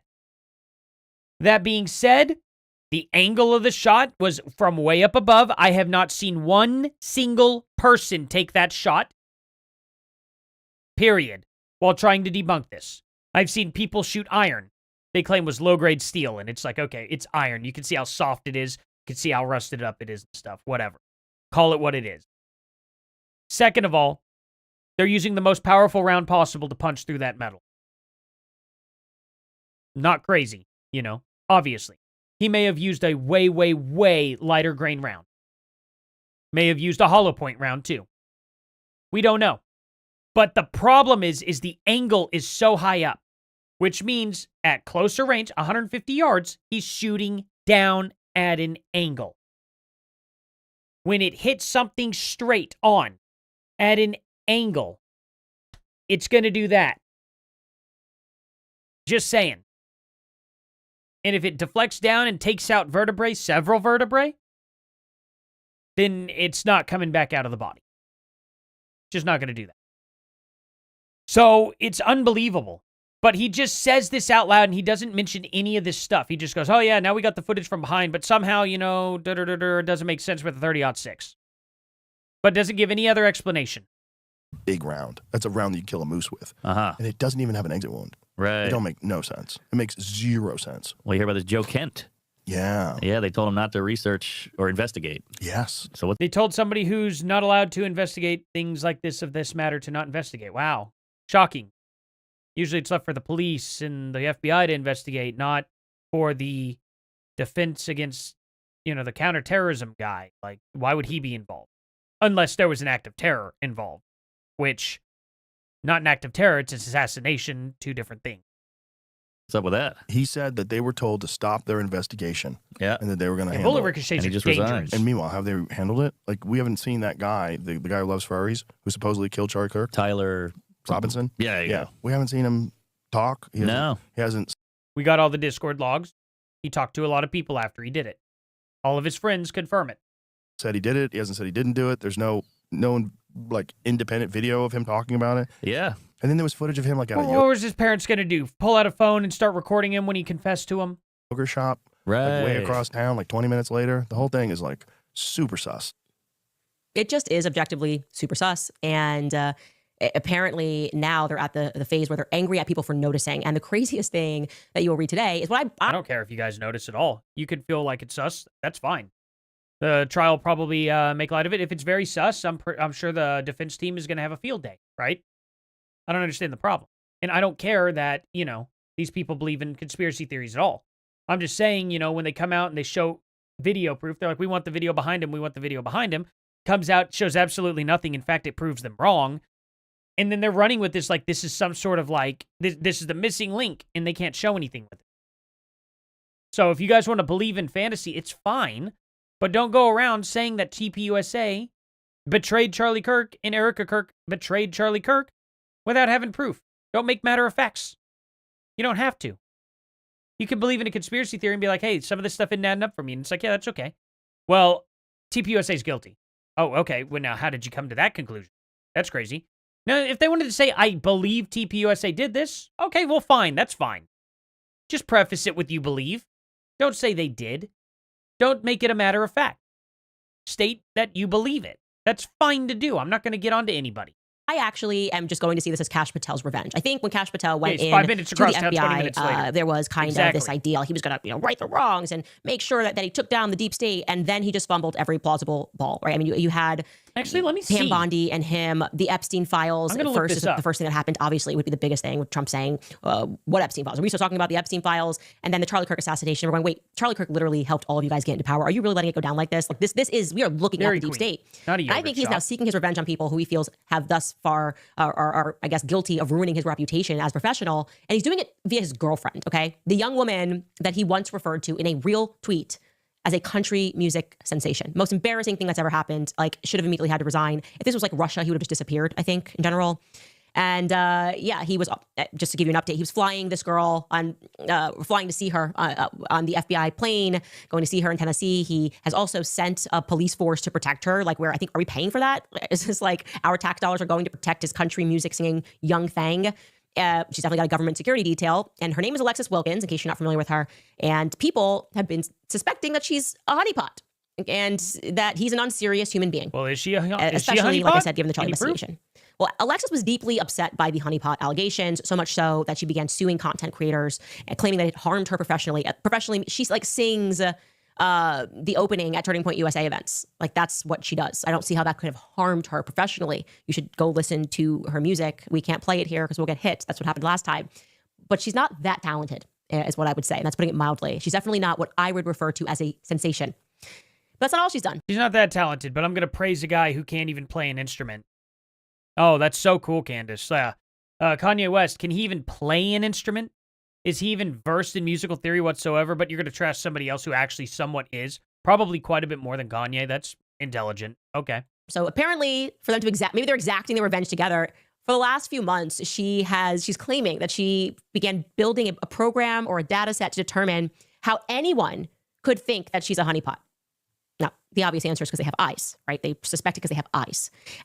Anybody would say this if they saw these two together. It's somewhat earlier said, if I just literally saw them in a restaurant, I'd be like, that man must have money, right? But no, it's never common sense. It's never obvious. It's got to be something way deeper. And she has come up with the idea that Russia was behind the attacks on her. And she presented this theory in a 13-part thread explaining how she realized that Russia was behind a foreign influence campaign that controls me and Tucker Carlson and Joe Kent and General Michael Flynn. And they are doing it through the Catholic Church. Even though Russia is an Eastern Orthodox society, apparently Vladimir Putin, because he really wanted to go after this country music sensation with the purpose of taking down Kash Patel and MAGA, he decided to repair the schism. I'm just going to let you see her thread. And I can't I can't read the whole thing because it's dizzying. It's hard to follow, but. All right, let's go ahead and read this. Now, Let's see. What is this? Wrong Dairy Queen. Wait, what's this? Gutted the Dairy Queen. We're at the wrong location. Oh, this is saying it was shut down. Okay, what location was he at? The problem. Kind of trying to look for a Dairy Queen here to... Oh, there's another Dairy Queen down here. There's a lot of Dairy Queens around here. I don't know which one he was at. There's like 3 of them. Let's... By foot, it says it would have taken him an hour. On bus, it would have taken him 32 minutes, apparently. Or on a trolley. That's what it's trolley. In a vehicle, it would have taken him 10 minutes. If he was on a bicycle, it would have taken him 20 minutes to ride to the Dairy Queen. But this is one Dairy Queen. What are the other ones? There's a Burger King, too. What's this Dairy Queen? Blue directions. Just real quick, I'm just kind of wanting to see here. Will it not let me do directions for this one? Okay. Well, I don't know why it's like that. But anyway, yeah, it's not super crazy. I don't know if this guy would have hitchhiked. I don't know how he would have gotten there at all. I really don't. I have no clue. We see him jump off a roof and run off. He could have hitchhiked for all we know. We have no clue whatsoever. I'm sure that'll come out in trial how he got there. So anyway, not that important, right? One way or the other, it's not that far away. They said he was 17 minutes from campus. Yeah, so I mean, it's ridiculous. It's completely ridiculous. It's not out of the realm of possibility, even close. If this were a Dairy Queen like an hour away, fine, you know. But are you kidding me? 10 minutes across town? Not that crazy. Not that crazy at all. He could have found multiple different ways. He could have literally ran to a bus stop, jumped on a bus, and got right on out of there. He could have went like a few stops, hopped off, ran off more. Depends on how much time it would have taken off. Like, there's many different ways he could have done it. Maybe he had a bicycle. Maybe he had a skateboard. Maybe he actually did have a car. I mean, how did he get to the UVU campus with all that stuff? Did he walk there? Like, she's not even asking those questions. Yeah, I'm sure he did have a car. No. Actually, I remember. He had a vehicle. You all know what I mean. It's 13 parts, and you're going to see she starts to refer to tweets as chapters. And I'm really sad that we're at this point in America where a tweet... Oh, we have to have chapters and tweets. Yeah, it is sad, isn't it? Okay, thread. A foreign-linked influence network has been running coordinated operations against the Trump administration for 22 months. I know it's real because they ran one against me. I was targeted in something I knew was far from organic. The level of media is isolating, unwanted, and unwarranted. There is nobody to help, nobody to jump in and say, this is false OP, help me. This is a false original post and help me? Okay. Well, I don't believe in problems without solutions, so I've spent the last few months learning to build programs to utilize publicly available information to prove that this is way bigger than me. This is about creating chaos in the Republican Party. It's about the organized effort to lose Republicans the midterms and subvert President Trump's agenda. And I have data for you to see. Yeah, I agree with her 100%. And I've been saying this for a long, long time. And guess what? I'm not connected to any of these people, Candace, whatsoever. I've got nobody paying me. I've got nobody feeding me this information at all. This is simply my own observation. And it's pretty obvious what's going down. But it's 13 parts, and you're going to see she starts to refer to tweets as chapters. Parts. And I'm really sad that we're at this point in America where a tweet can be considered a chapter. I'll go back. You can scroll back up. She says, a foreign-linked influence network has been running coordinated operations against the Trump administration for 22 months. I know it's real because they ran one against me. I was targeted in something that I knew was far from organic. The level of media is isolating, unwanted, and unwarranted. There was nobody to help. I want to keep in mind, there's nobody to help. She's literally dating the FBI director and has a government security force following her. There's nobody to help, nobody to jump in. Well, do you think the FBI should be involved in finding out, like, inorganic bots that are literally just giving people false information? It's not actually illegal to do that. You realize that, right, Candace? That what is Kash Patel supposed to do about this? That's stupid. That's a really stupid thing. Like, this is up to technical support for X and YouTube and stuff like that. That's what this is for. Getting rid of all the bots and getting rid of all this, like, foreign paid advertisements for the most part, I guess you could say, or foreign paid people who are, you know, running fake news.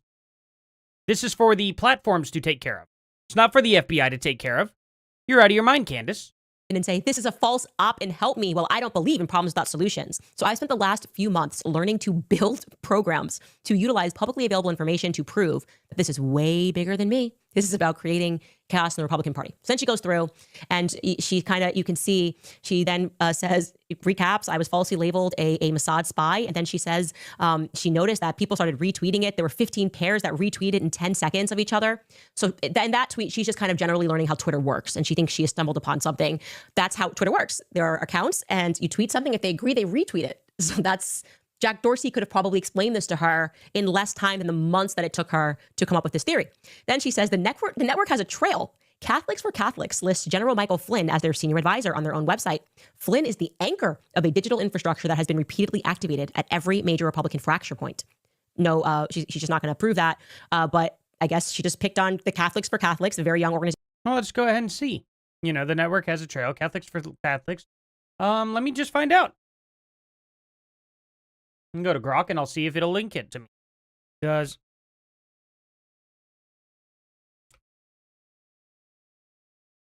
Catholics for Catholics list General Michael Flynn as a current senior advisor on their own website? Put a question mark a little too early, but hey, you know what? We'll find out. We're going to see. We're going to see. Grok's going to really think hard on this while we watch this. General Michael Flynn spoke there. By the way, that's the first time that I've ever spoken to General Michael Flynn that I remember. Maybe I met him at a random event a long time ago. But yeah, it is funny how Candace asks for proof, isn't it? It's hilarious. But I'm going to give it to her. We're going to see. Yes, it does. On the official About page for Catholics, right here on the website. Alrighty. Let's see. We're not going to provide proof for that now, are we? Let's see here. Let's see. Just put in Gent. Let's see. Flynn? Oh, here we go. Wow. Wow, here we go. Is this him? Huh. Lieutenant General Michael Flynn. Retired former top national security advisor to the president. Current senior advisor for Catholics. Oh, wow. Huh. Wow, that was really hard. That was a really, really, really difficult thing to find out, Candace. Candace Owens. Oh, whoa, oops. Wrong thing. Wow. Let's see. Only took me 5 seconds on the website. Good try.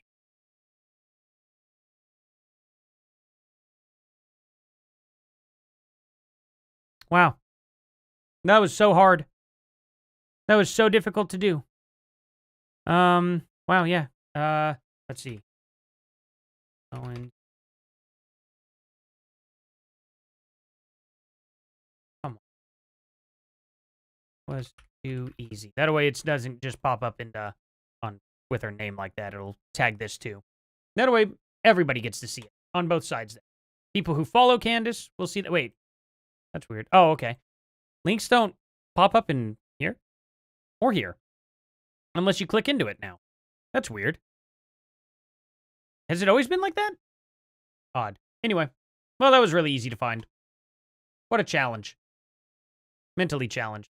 Memory, like it would be years ago if I met him previously. And I don't think I have. Good job. But it's possible because during Point Post USA. a funny pic. So she's you now made putting this Michael at Flynn the event Discord. that I Okay. spoke to a couple Heck of yeah, weeks I'll ago. look at it. It made her go, aha, it's the Catholics. Let's keep going here. Then she gives us chapter 1. And by chapter 1, she means just one tweet. Chapter 1. No, sweetheart, this is one tweet. Oh, Christ.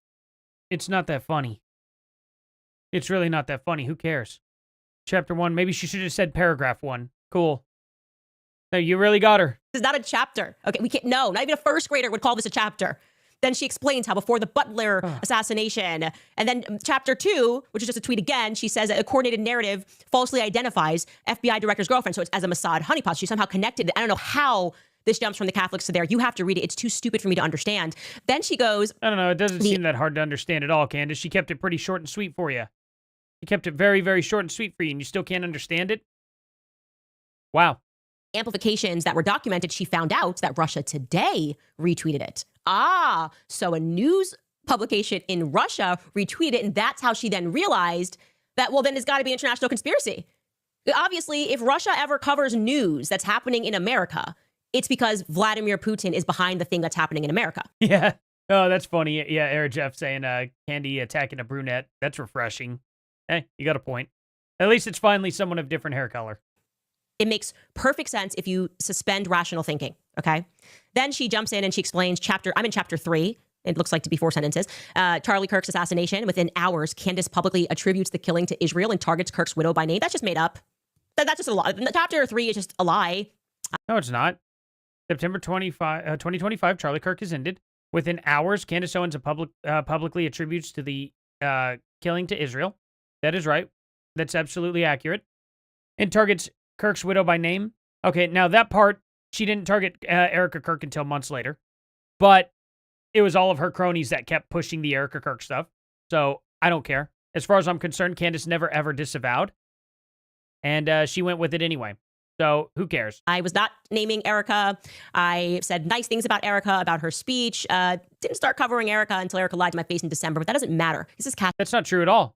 That is not true at all. Not even close to true. It was before that because she tried to meet up with you and you were backing off. Patel's girlfriend. The facts. She can just put whatever facts she wants there. And so she's now correlating, my hubby, I did go after Cash right away. So I went after her boy, and that's what she's upset about. And so she's woven that in, I think, somehow. And then chapter 4, she talks about Joe Kent resigning, which just happened. And then for Catholics, he was at the event. And yeah, that is literally only the, I think, second time I've ever even seen Joe Kent. I did not know Joe Kent at all prior to the assassination. His name became Love my Aussies. Thank you so much. I love the name. It's very funny. Thank you. familiar to me because the news article which we covered, which said that he was standing up to Kash Patel. So she's now woven this all together because why would we all be at the same event? And once again, she shows that when he resigned, Russia Today covered it. So obviously, Vladimir Putin is doing this. And she then shows that the data clearly demonstrates that the same people that are interested in the Butler assassination are the same people that are interested in Joe Kent's resignation. And they are the same people that are interested in Charlie Kirk's assassination. By golly, guys, she has figured out that the MAGA voting bloc might be all interested in these topics. Yes, Alexis, that is called you have properly identified a... No, what's properly being identified here is the fact that you have actually captured a good majority of MAGA, not even a majority, but a good amount of MAGA. That's what's happened. And she has pulled wool over their eyes. They're not really thinking straight about any of this stuff, and it kind of sucks. It sucks to watch happen. But as it always comes down to, it's providing evidence, providing proof, which you never do, Candace, and that sucks. It really sucks to see. But anyway, guys, if y'all are here, if you're brand new, please give me a subscribe. That's all I ask for. And also a like. Yeah, I genuinely appreciate you guys being here. Thank y'all so much. How many likes are we at on the stream? Can I even see? Guess I can't see. Why don't they post it here in my studio? That's a bummer. Oh, well. Thank y'all so much for being here, though. Genuinely, thank you, guys. Group of people that are interested in the same political themes. So if you're a Trump voter, you were interested in the assassination and figuring out who did that. If you're a Trump voter, you're going to be interested if he decides to go to war with Iran and Joe Kent resigns for that information. If you're a Trump voter, you're going to be interested in the Charlie Kirk assassination. That's not a conspiracy. That's common sense. Anyway, I don't know what chapter we're on. You can keep scrolling through, but she showed the data that these same accounts were interested in these same topics. And then somehow said that, General Flynn is running it. And so I just want to, know she spent months on this. Well, she did prove you wrong. You absolutely said there was no proof that the Catholics for Catholics list General Flynn as one of their main advisors, and I managed to find that in 5 seconds. In 5 seconds, I managed to find out that was true. And I'll roll it back then up. Discovered that this must be intentional and it must be to inflict harm on MAGA. So I want to help her understand what is happening and what is actually inflicting harm on MAGA. Right there. The first thing is I think, generally speaking, MAGA voters and Democrat voters care about children being raped. Okay? That seems like something they might care. I don't think that's inorganic. When people... You want to know how far you have to scroll down? Because I searched for his name. You want to know how far you have to scroll down on the very home of Catholic for Catholics if you don't believe me? Boom. Refresh to home. Oh, wait. What the heck?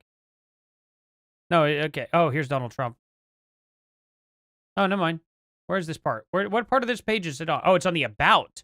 Okay, so if you go to the where would it be here? About. Where's the about page? I just want to find it easy. You know what I mean? Join us. Event, subscribe, shop, watch, read. Am I missing it?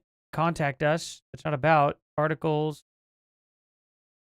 Where would I find the about? Read? No, not under read. Catholic 250. Maybe it's at the bottom of the page. Do I go to about? Oh, right here. Okay, go all the way to the bottom of the page. So let me go to let me see if it's right here. Okay. Catholics for Catholics. If we go all the way to the bottom of the page, you can go to about. And then from here on the about us, which is right in front of my face, apparently I can't read either, guys. So, there's that. You just scroll right down to here. And Michael Flynn's right there. That's how easy it is to find. If you wanted to just straight up figure out exactly the pathway to get there without typing in his name or anything like that. It's crazy. So, there's that. What did Trump say exactly? Sorry. Oh, wait. What was that? Hold on. Did he say that? Did you all see him say something on the front of the page here? Is that what it is? What did he say? Dear Catholics for Catholics, your love of God and country is evident in everything you do.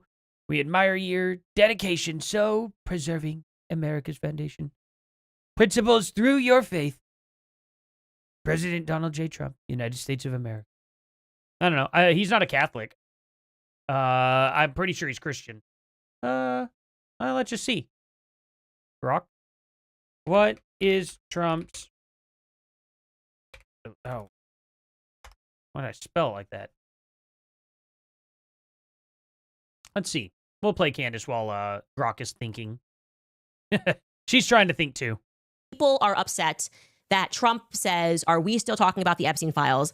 And then basically Thomas Massey has to fight him tooth and nail alongside some others. He's Presbyterian. To get the Epstein files. And then we discover what's in the Epstein files.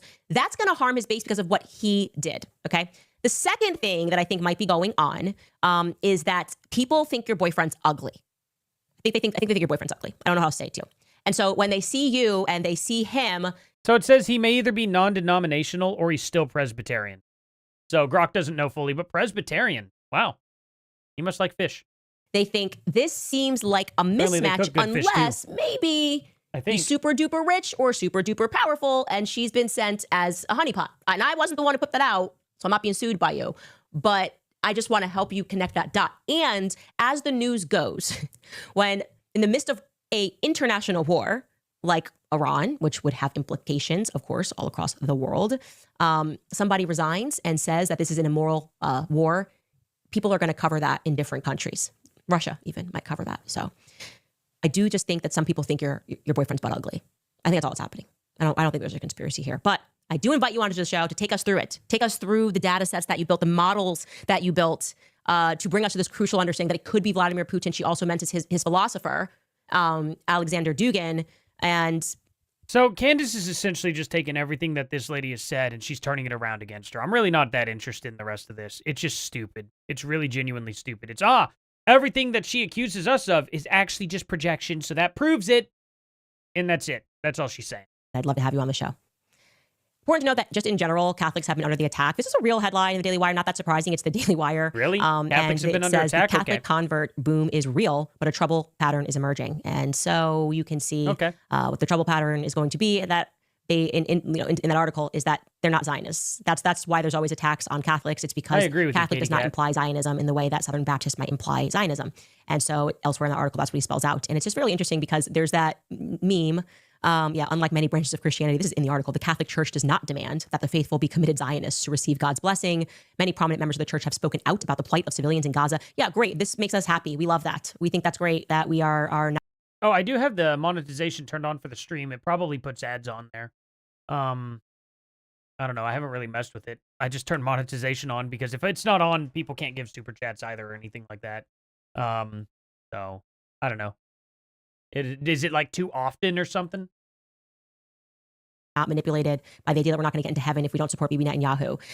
And I do want to say that what's really funny is there's that meme where they deny something is happening, and then suddenly one day they're like, okay, this is happening, but let me tell you why it's a good thing or a bad thing. So this is them acknowledging, okay, it is happening, but let me tell you why it's a bad thing. And it made me laugh because last year I remember I was like being gaslit about the growth of the Catholic Church, particularly by Ali Stuckey, who definitely has a thing about Catholics. And I just tweeted like, oh, this is great. The Catholic Church was in April last year. Oh, it's so great all around the world. The Catholic Church is growing and Protestant denominations are on the decline. And all should ponder why that may be. And then Ali jumped in and was like, respectfully, no, that's not true. Okay. And then she puts in an article. I think you had that tweet. Respectfully, it's not true. And then she sort of like, we just go back and forth. And she's like, it's not true. It's not true. It's not happening. She also did like a super long post beyond that, I think in September of last year, of why like this is not true. The popular. Okay, maybe that was the case last year. Maybe this year it's different. Who cares? Like, genuinely, who cares? I don't care at all, like, which denomination's growing more than the other. I'm not even worried about that. I don't care if people go Catholic. I don't care if people go Protestant. I don't care if people go, what's the weirdest one out of all of them? Like, what's the really, really, really weird one that does the weirdest stuff? You know what I mean? I can't even think of it, but it doesn't matter. I don't care if that's growing more or not. Like, all right. And who actually cares? The fact that Ali Beth Stuckey is getting wrapped up in this too, the fact that Ben Shapiro's getting wrapped up in it, or anybody from the Daily Wire at all, I don't care. I think it's stupid on all ends. Who actually cares which one's growing more? Just be happy that it's growing in general. I don't know. Even if I were Jewish, I'd be pretty happy that Christianity's growing. I'm pretty happy when Judaism's growing. I'm not dissatisfied with that by any means. You know what I mean? Because they're peaceful. It's kind of like Hindus. If that wants to grow, if people want to go and flock to that, fine. At least they're not ending people. You know what I mean? It's when I start worrying when I see violent religions growing. That's when I start caring. You know what I mean? When violent religions grow, that's a problem. Otherwise, people are free to make their own decisions. We have free will. I'm not going to sit here and police people from choosing a religion. That's just so stupid. The narrative is that the Catholicism is booming, but this is not true. And now you fast forward to today, and they're all like, okay, it's true, but let me tell you why it's a bad thing. And there are so many articles now that show how much the Catholic Church is growing. We can just show you a few of them here. But U.S. Catholic population shows growth, trends southward, which is true.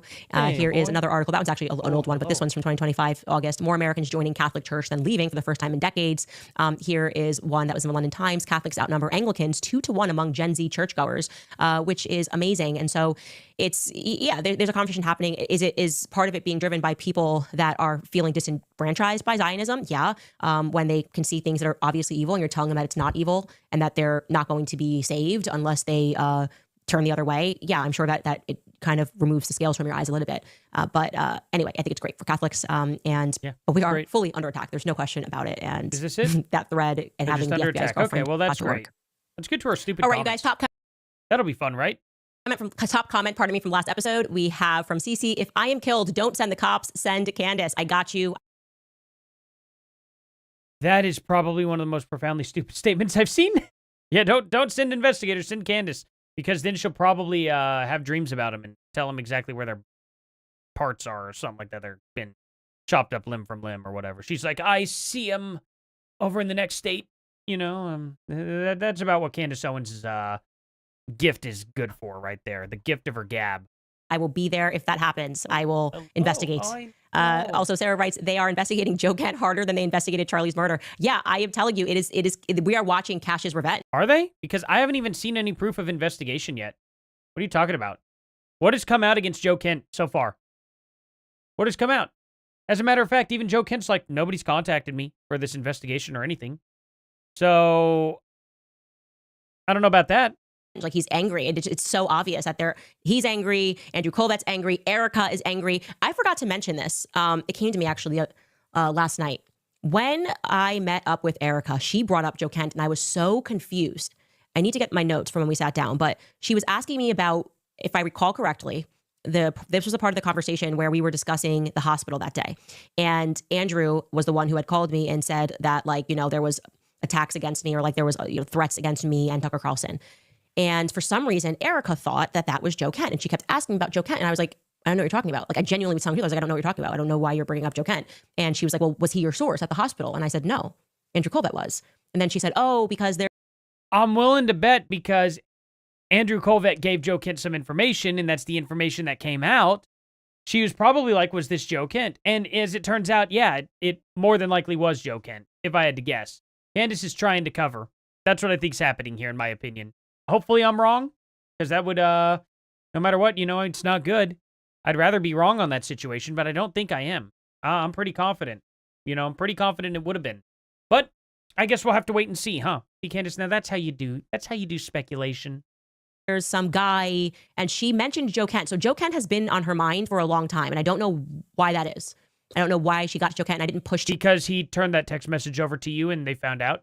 too hard on that. I was like, no, I didn't. Obviously, when all this happened, I didn't know who Joe Kent was. And I know that him and Cash are clashing or whatever it is.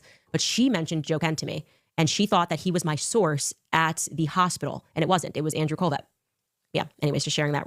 Okay, that's cool. But one way or the other, guess what? He gave Andrew Colvett caved Joe Kent some information, and that information did make its way to you. And that was before you met up with Erica. Random fact that came into my head, and I forgot the name that she said that she thought was giving Joe information, and she thought somebody who I exactly. So Candace lies directly to Erica's face. That's exactly right. That's crazy.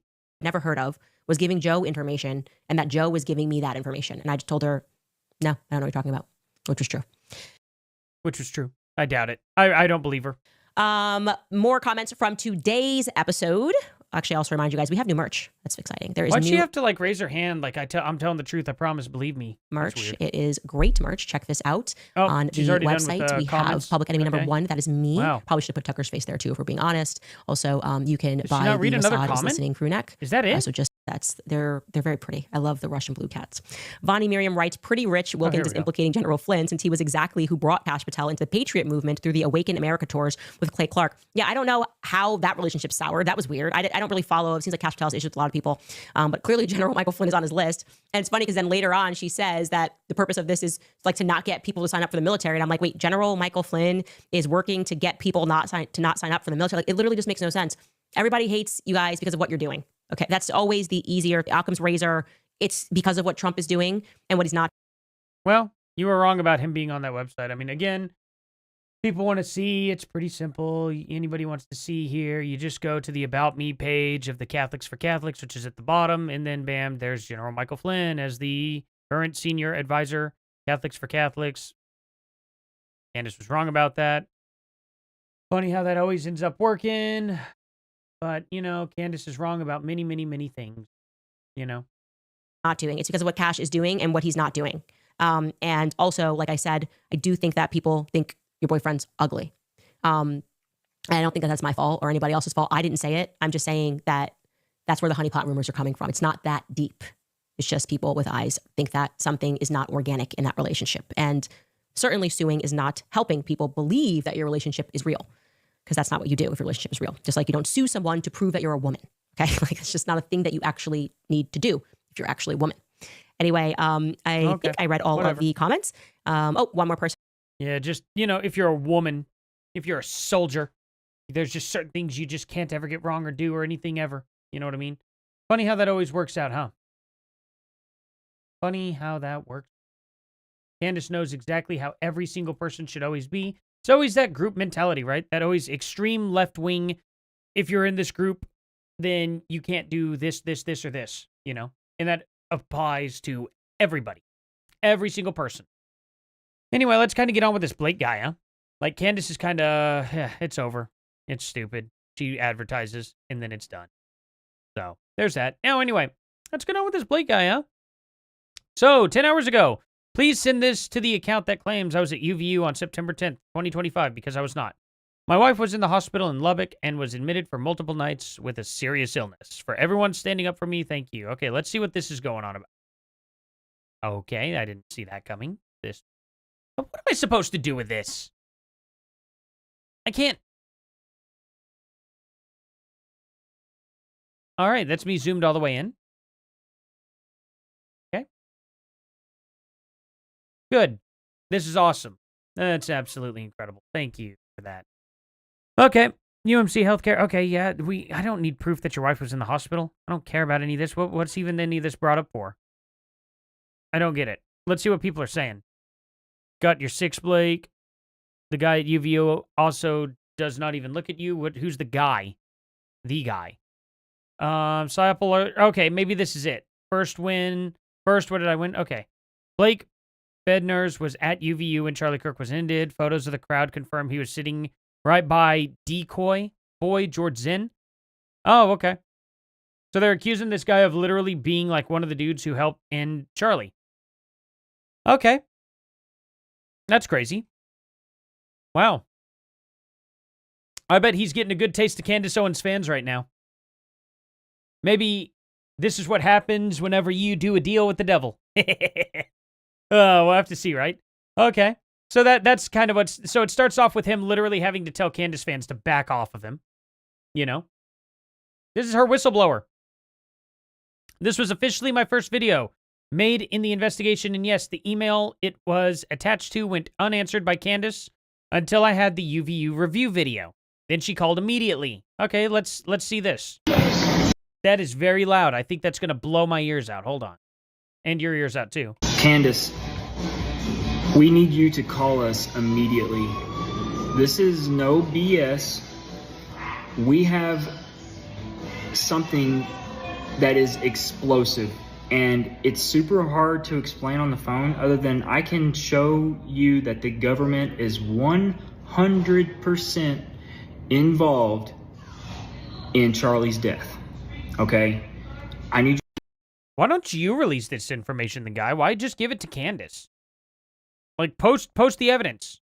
Why give her the time of day and clicks? You could literally just do this yourself. You absolutely prove the government's involved. I believe the government very well could be involved. You know, I believe that there's definitely sections of the government helping out Antifa. No doubt about it. Absolutely no doubt. We saw this multiple times in Trump's first presidency. You know? So anyway. Why do you think Charlie wasn't smart enough to trust Andrew GS70? What's that? Wait. GS70, I'm sure. Wait, what's this? I am missing context. It's weird. Yeah. None. From the It's gonna happen. from the Yep. they knew it was going to happen. I Okay. know. I have even more proof to that. I'm just waiting on what drop the bombs. Yep. So All right, this is nothing. Candace has never once gone through the UVU review video with her audience to discuss everything the security team and AV team did that day. Wonder why? Mark my words, the day that Candace, who spoke multiple times with me back in September, shows up, the case is solved.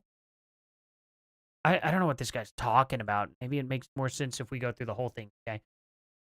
Out of everyone on that list from yesterday claiming to be Candace or foreign paid ops on the whole Who Killed Charlie Kirk site, I don't know anything about this site.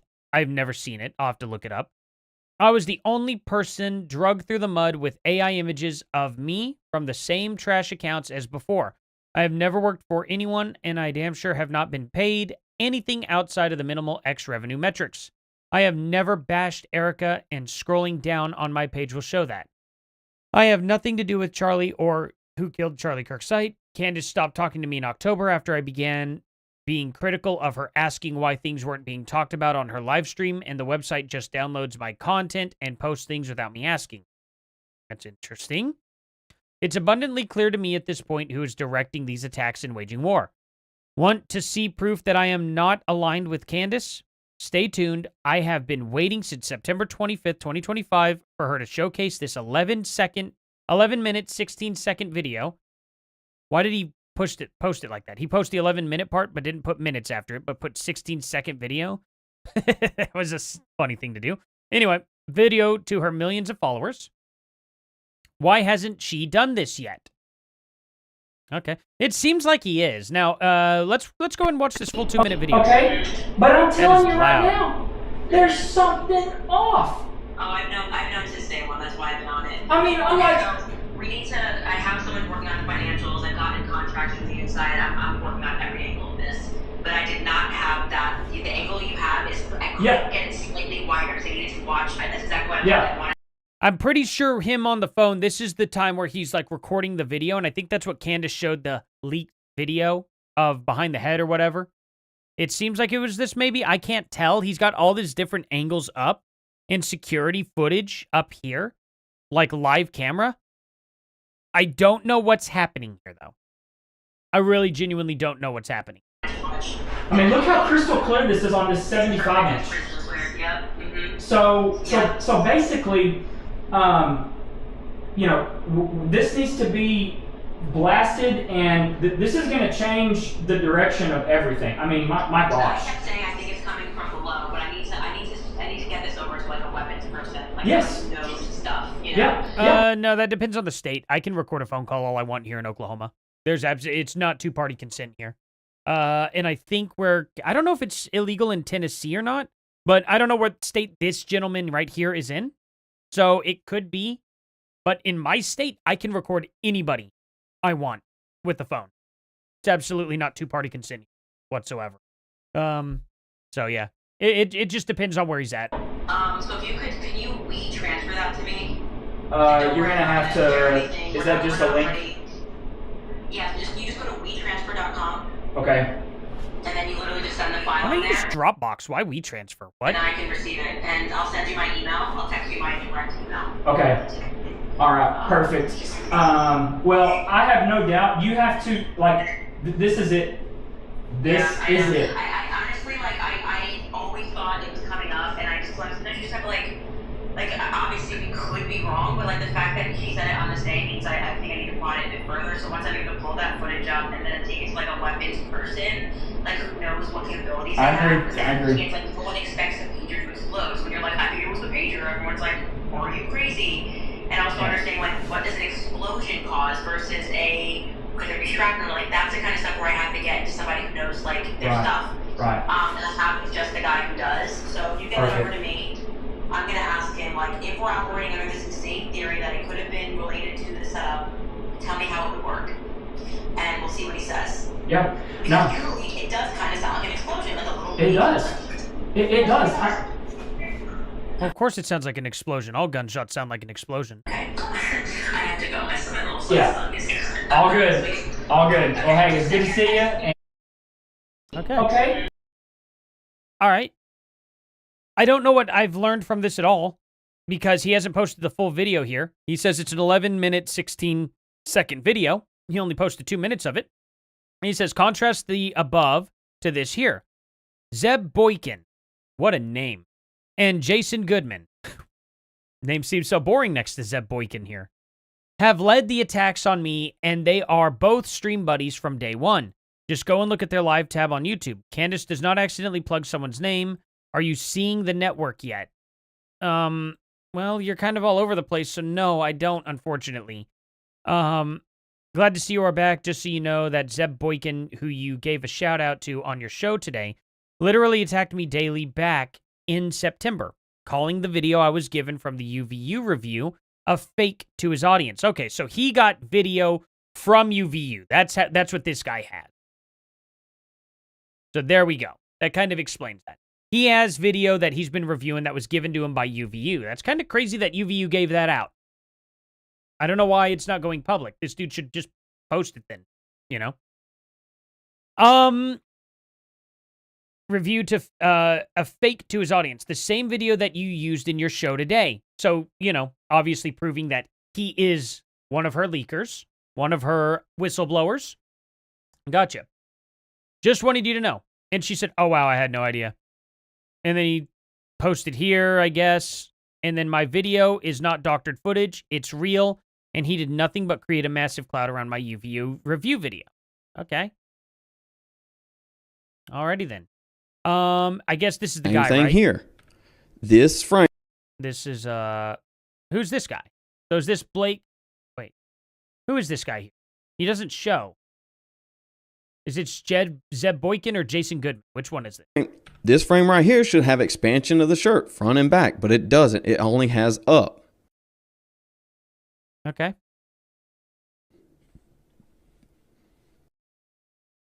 All right. So they're saying it's a problem with it being like an explosion. And so that's why it makes him pause and thinks it's fake or something. I don't know. I have no idea what his motivations are. Who knows? Candace has never once gone through UVU. I'll explain. Let me re-explain this. This guy right here got all of this Charlie Kirk footage from UVU directly. And then this gentleman, what's his name here? Blake Bednar's. He got this footage from UVU, and he sent this to Candace Owens, and that's how she got her first leaked video. So this guy's mad that they're talking crap, that her crew is talking crap about him. So it's really just that simple. So, I don't know. It's really weird. I don't know why he's so mad. I don't know why Candace is sidelining him. I don't know. It's really weird. He just needs to post all the evidence, and there we go. It'll be that simple. Just nip it in the bud. Why even worry about this drama? Why have drama with Candace? Why not just upload the video? How hard would that be? You know? Candace has never once gone through my UVU review. Okay, so there we go. Now we're caught up to all this. All right, now I get it. This isn't a video, right? Oh, yeah, it's the 11-minute video. It's or 11-second video. It didn't make sense. Now he's got all this up here. I know both of these people have the UVU review video. Both of these people have close contact with TPUSA. Both of these people stream daily to massive audiences. And both of these people have never once done a deep analysis of the security team and the AV team. So apparently, he is saying essentially that there is evidence that is available for them to get. Or they already have the evidence. And for some reason, they are not talking about it at all. Now, I don't know what side this guy's on yet. I really don't know. It sounds like he's team Charlie got blown up by some microphone pack or something. That's what it sounds like to me. I don't know because he hasn't been direct about it. But anyway, Gary, this is Bednar's. That name is interesting. All right. Let's see. Staff, UVU, okay. And then he has some lady circled. That's cool. I don't know what that means. And then he messages Candace. Hey, it's Candace. Mel said you have a video to share with me. I always thought, though, his mic on his shirt was slit across and cut his throat. So what she is saying makes sense. Okay.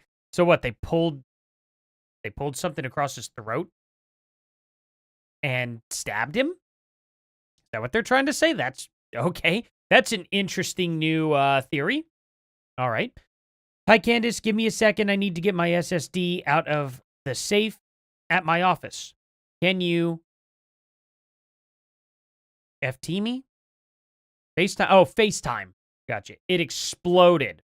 Okay. Okay, this is literally God right now because I sat down with my team today and it shows them the video. And I said, I think his microphone exploded upward, but I can't explain it. Boy, Candace just already knows everything before it happens, doesn't she? Wow. But it's possible because if it's Israel, then they have tech that can make even pagers explode. Oh, wow. That's so advanced tech that they made very, very, very old technology explode. Yeah. That's just so high tech. Okay. Whatever. Also, the last person says anything to him is the audio guy just a few seconds before, and there is no reason he is lingering behind Charlie. Okay. Well, then show us proof, right? Then there's this. Oh, he uploaded the 11-minute video, I guess. 8 weeks ago today, the full 11-minute, 15-second video, there was an explosion under Charlie's shirt. I'll watch this later. I don't want to watch this with you guys on. You know what I mean? Gary Melton? Who is Gary Melton, though? Who is Gary Melton? I'll have to look him up. I will pull this up over here in a separate screen so I can watch it later. I will have a video over that probably tomorrow if it shows anything crazy, right? Now, I have busted my A for Charlie Kirk. I don't live stream day in and day out with a laser focus on Erica. My fans know this. I have stuck to what happened on September 10th. That has been my focus. Why then did the accounts listed alongside my name from a website not that I have nothing to do with literally stream often on Erica Kirk not get attacked? This dude is making my brain hurt the way he does his tweets. You know what I mean? That's Paramount Tactical? Oh, that's what I thought. I was like, Gary Melton, okay. Maybe. Gary, this is from X. Okay. Oh, probably because he went and actually, went to UVU. I don't know. This doesn't show me anything, though. This text literally means nothing to me. I have no idea what this is even referencing. He just sent Gary some stuff. I don't know. So it doesn't show anything. Maybe he did. Maybe it is Gary. Maybe it's a different Gary, though. I don't know if this is Gary Melton or not. No idea. Yeah, I don't want that to be seen. So we'll go over that later. Anyway, but all of a sudden, Jason Goodman appears on this guy's wall with the same fake AI images he created, and there are dozens posts slandering me all over again. I need your help. Please stand. Letting you get. Oh, okay. This is some sort of video. Let's listen to this real quick. You know, all of the people we were talking about today are now up on X crying about it. They're all on X having a fucking meltdown. The whole lot of them. One of them deactivated. One of them was like, fuck it, I quit. I have a feeling there's going to be a lot of this guy's terribly sorry. So that's where we're at with it. We were like, we had enough. I mean, let's be honest. I mean, you know, they're trying to get the guy who is fucking a transgender fucking freed. All right, I'm not going to listen to much more of this. I'll listen to this privately. That's crazy. Oh, okay. Well, that's fun. Anyway, this seems to be making the rounds. I have no clue why I am included in other than... Wait, why is this so much older? Oh, he commented on this 8 hours ago. Gotcha. Included other than I have an S-load of content video. If this guy here who follows me, for sure. And, yeah, I have conversations with him. Well, not really, like, messages, but, you know, just on private, public tweets. Private tweets. I don't think you... Can you do private tweets towards people? I'm sure everybody gets to see it if you tweet it out, but that'd be interesting. Account is trying to say I'm being paid. That's funny AF. Candace made more money on one super yesterday than I've made in YouTube in 6.5 months. Since, that's a very specific... You didn't have to do that, but all right. Yeah. I've busted my A for Charlie, Truth and Justice, while making pennies in return. I mean, same here. I mean, come on, dude. There's a lot of other people like us, too. But apparently you're on the other side of the things for the most part. But whatever, you know, it's fine as long as you don't make baseless claims anymore. It's not about the money, and I'm not being bought. I can assure everyone this. I work my A off a normal 8 to 5. I wish I worked in 8 to 5 per se, but, you know, yeah, you know, different hours for everybody.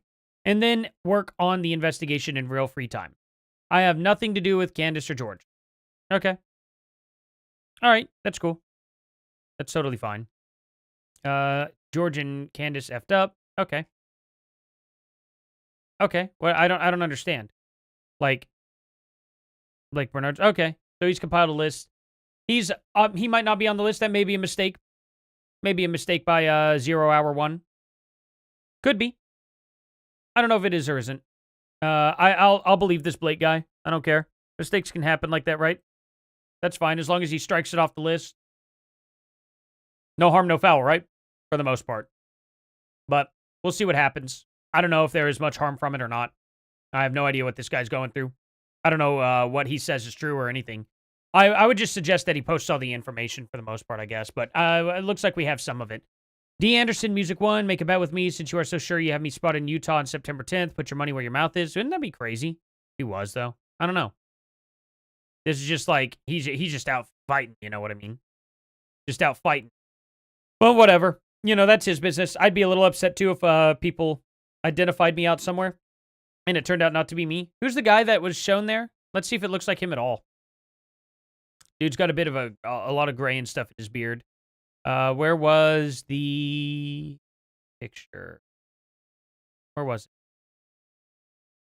Wow, I don't see it. It was on, I thought it was in this cluster. March 23rd. What the heck? I thought it was here. Am I crazy? Where did I see... Where did I see his pictures? Huh. Guess I'm going nuts. For real. Was it in this? No. Was it... here? No. I feel like I'm missing it. Was it in here? Oh, it is down here. This doesn't look like you. Dude looks like one of the like bullies from Power Rangers. I don't know why. Y'all remember that Bolt or Bulk in Skull? Just looks like one of those dudes.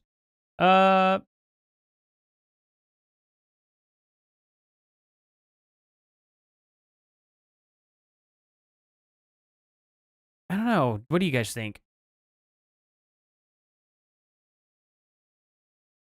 Kind of. Kind of looks like him. This dude doesn't have no eyebrows, though. He got very thinner hair. This dude's got a lot thicker.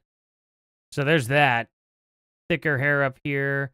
He's bald. He could have shaved, but I have a feeling that his gray beard matches his gray hair. This dude looks way younger. Definitely younger. This dude's definitely younger. I don't think it's him. I'm not very good at this, though, in general. Looks, this hat doesn't push his ears down. This dude's ears get pushed down. He has way bigger ears, I think, than this guy. Could be wrong. Like I said, could be a different fitting hat. Who knows? I don't think it's him, though. Yeah, I think it's silly. Doesn't, yeah. The nose, similar. Very similar noses. I mean, unless this dude's plucking his eyebrows. I don't know. How about this, though? Boy, why does this look like AI? This doesn't even look like the guy. That, to me, his profile picture does not look like him. Does it look like him to you? I don't think it is. I don't think his profile picture is of him. I don't know. That's kind of wild. His profile picture looks like that guy. Wait. His profile picture looks like this dude. What the heck? That's weird. Why is it him? Why is this guy your profile picture? Am I missing something? Profile pics AI? Probably. I think it is. It has to be AI, right? That or it's this guy. It looks way closer to this guy than it does the dude whose channel it actually is. It's hilarious. Yeah, it does look like King Koa, doesn't it? It does look a lot like King Koa. Hilarious. I don't know. There's no explaining that. I mean, I could just ask him, but I think I'd rather just leave it as a mystery, right? That's part of the fun. I just don't care that much about it, honestly. Yeah, I don't know. It seems to me that this dude kind of has something. Well, I'll definitely go through this footage down here. The full 11-minute, 15-second video. There was an explosion under Charlie's shirt. I'll take a look. But if that's the case, why isn't Candace sharing this? You know what I mean? Like I said, I'll go through it after all this. And yeah. I don't think we have enough time to go through Jeremy Hambley's video. I thought we would have a little fun time with it. But, you know what? I'm going to send him your way. He could use more subscribers, probably a lot more on this channel than his other channel. His Jeremy Hambley channel here has 250,000 subs. So, let's make a little stink. Let's get his attention for the fun of it. Just tell him I sent you. Come over to his channel here. I like this dude. I have followed him for over a decade. I like the way he reports stuff, you know? It's how I kind of try to emulate my channel for the most part, because he's like regular dude status, talking to regular dudes. You know, I get it. He's very, very wealthy now. Dude owns his own crazy successful coffee company. Yeah, he may not be one of us anymore, quote unquote, but he's one of the few who have not forgotten, like, where the working class stand. Every one of his points, always, for the most part, is for the working class. I respect it. So, if you guys could, yeah, this is the quartering. This channel used to be called Midwesley, but it's now called Jeremy Hambley. So, I'm going to pin it here. Go to his channel. Tell him I sent you. It's a good video. Candace Owens is in trouble. I imagine if he's doing a video on this, it's usually going to be good. It's usually something I pretty much agree with. Like I said, he's one of my favorites, to be honest. He's one of the few I still watch from the old days because he's one that's been very consistent in his principles, you know. Let's see. No, Blake can't touch her income. Wait, what's that? I missed that argument. Yeah, Storella, I cannot stand her. Yeah, I don't blame her. Ed says because that video has been debunked, they added a black puff smoke coming out of his shirt. Huh. I'll have to take a look at that for sure. You know. Been following him since 2 years ago. Oh, nice. Heck yeah. Yeah, go comment on this video, though, if you guys could. Specifically on this video. I linked it up there. Go tell him I sent you. I would greatly, greatly appreciate it. I'm going to have to hop off here. I genuinely appreciate you guys being here. It's so awesome. Thank you guys so much for everything you guys have done. I'm going to thank all the super chatters. I kind of forgot to last stream. I feel bad. So I'm going to thank you guys this time here. Angus, thank you so much, man. Sheila, thank you very much. Wendy, thank you. Anna, genuinely thank you all so much for this. Diana Cooper, thank you. Curtis, man, seriously, thank you. Thank you, guys. Gins, Air Jeff, and Love My Aussie. Still, I like that name a lot. That's funny. Good play on words there. I love it. Seriously, thank you guys so much. I'll have a video over a lot of this stuff. I'll try to condense this down. I like to condense it down under a 30-minute video if I can help it. Sometimes I can't, depending on how much information there is. So we'll see what happens. Thank you all so much for being here, and I'll see y'all here in the next one. Later. Oh, of course, it crashed again. Refuses to connect. There we go. Of course, it crashed See y'all again. later. Refuses to connect.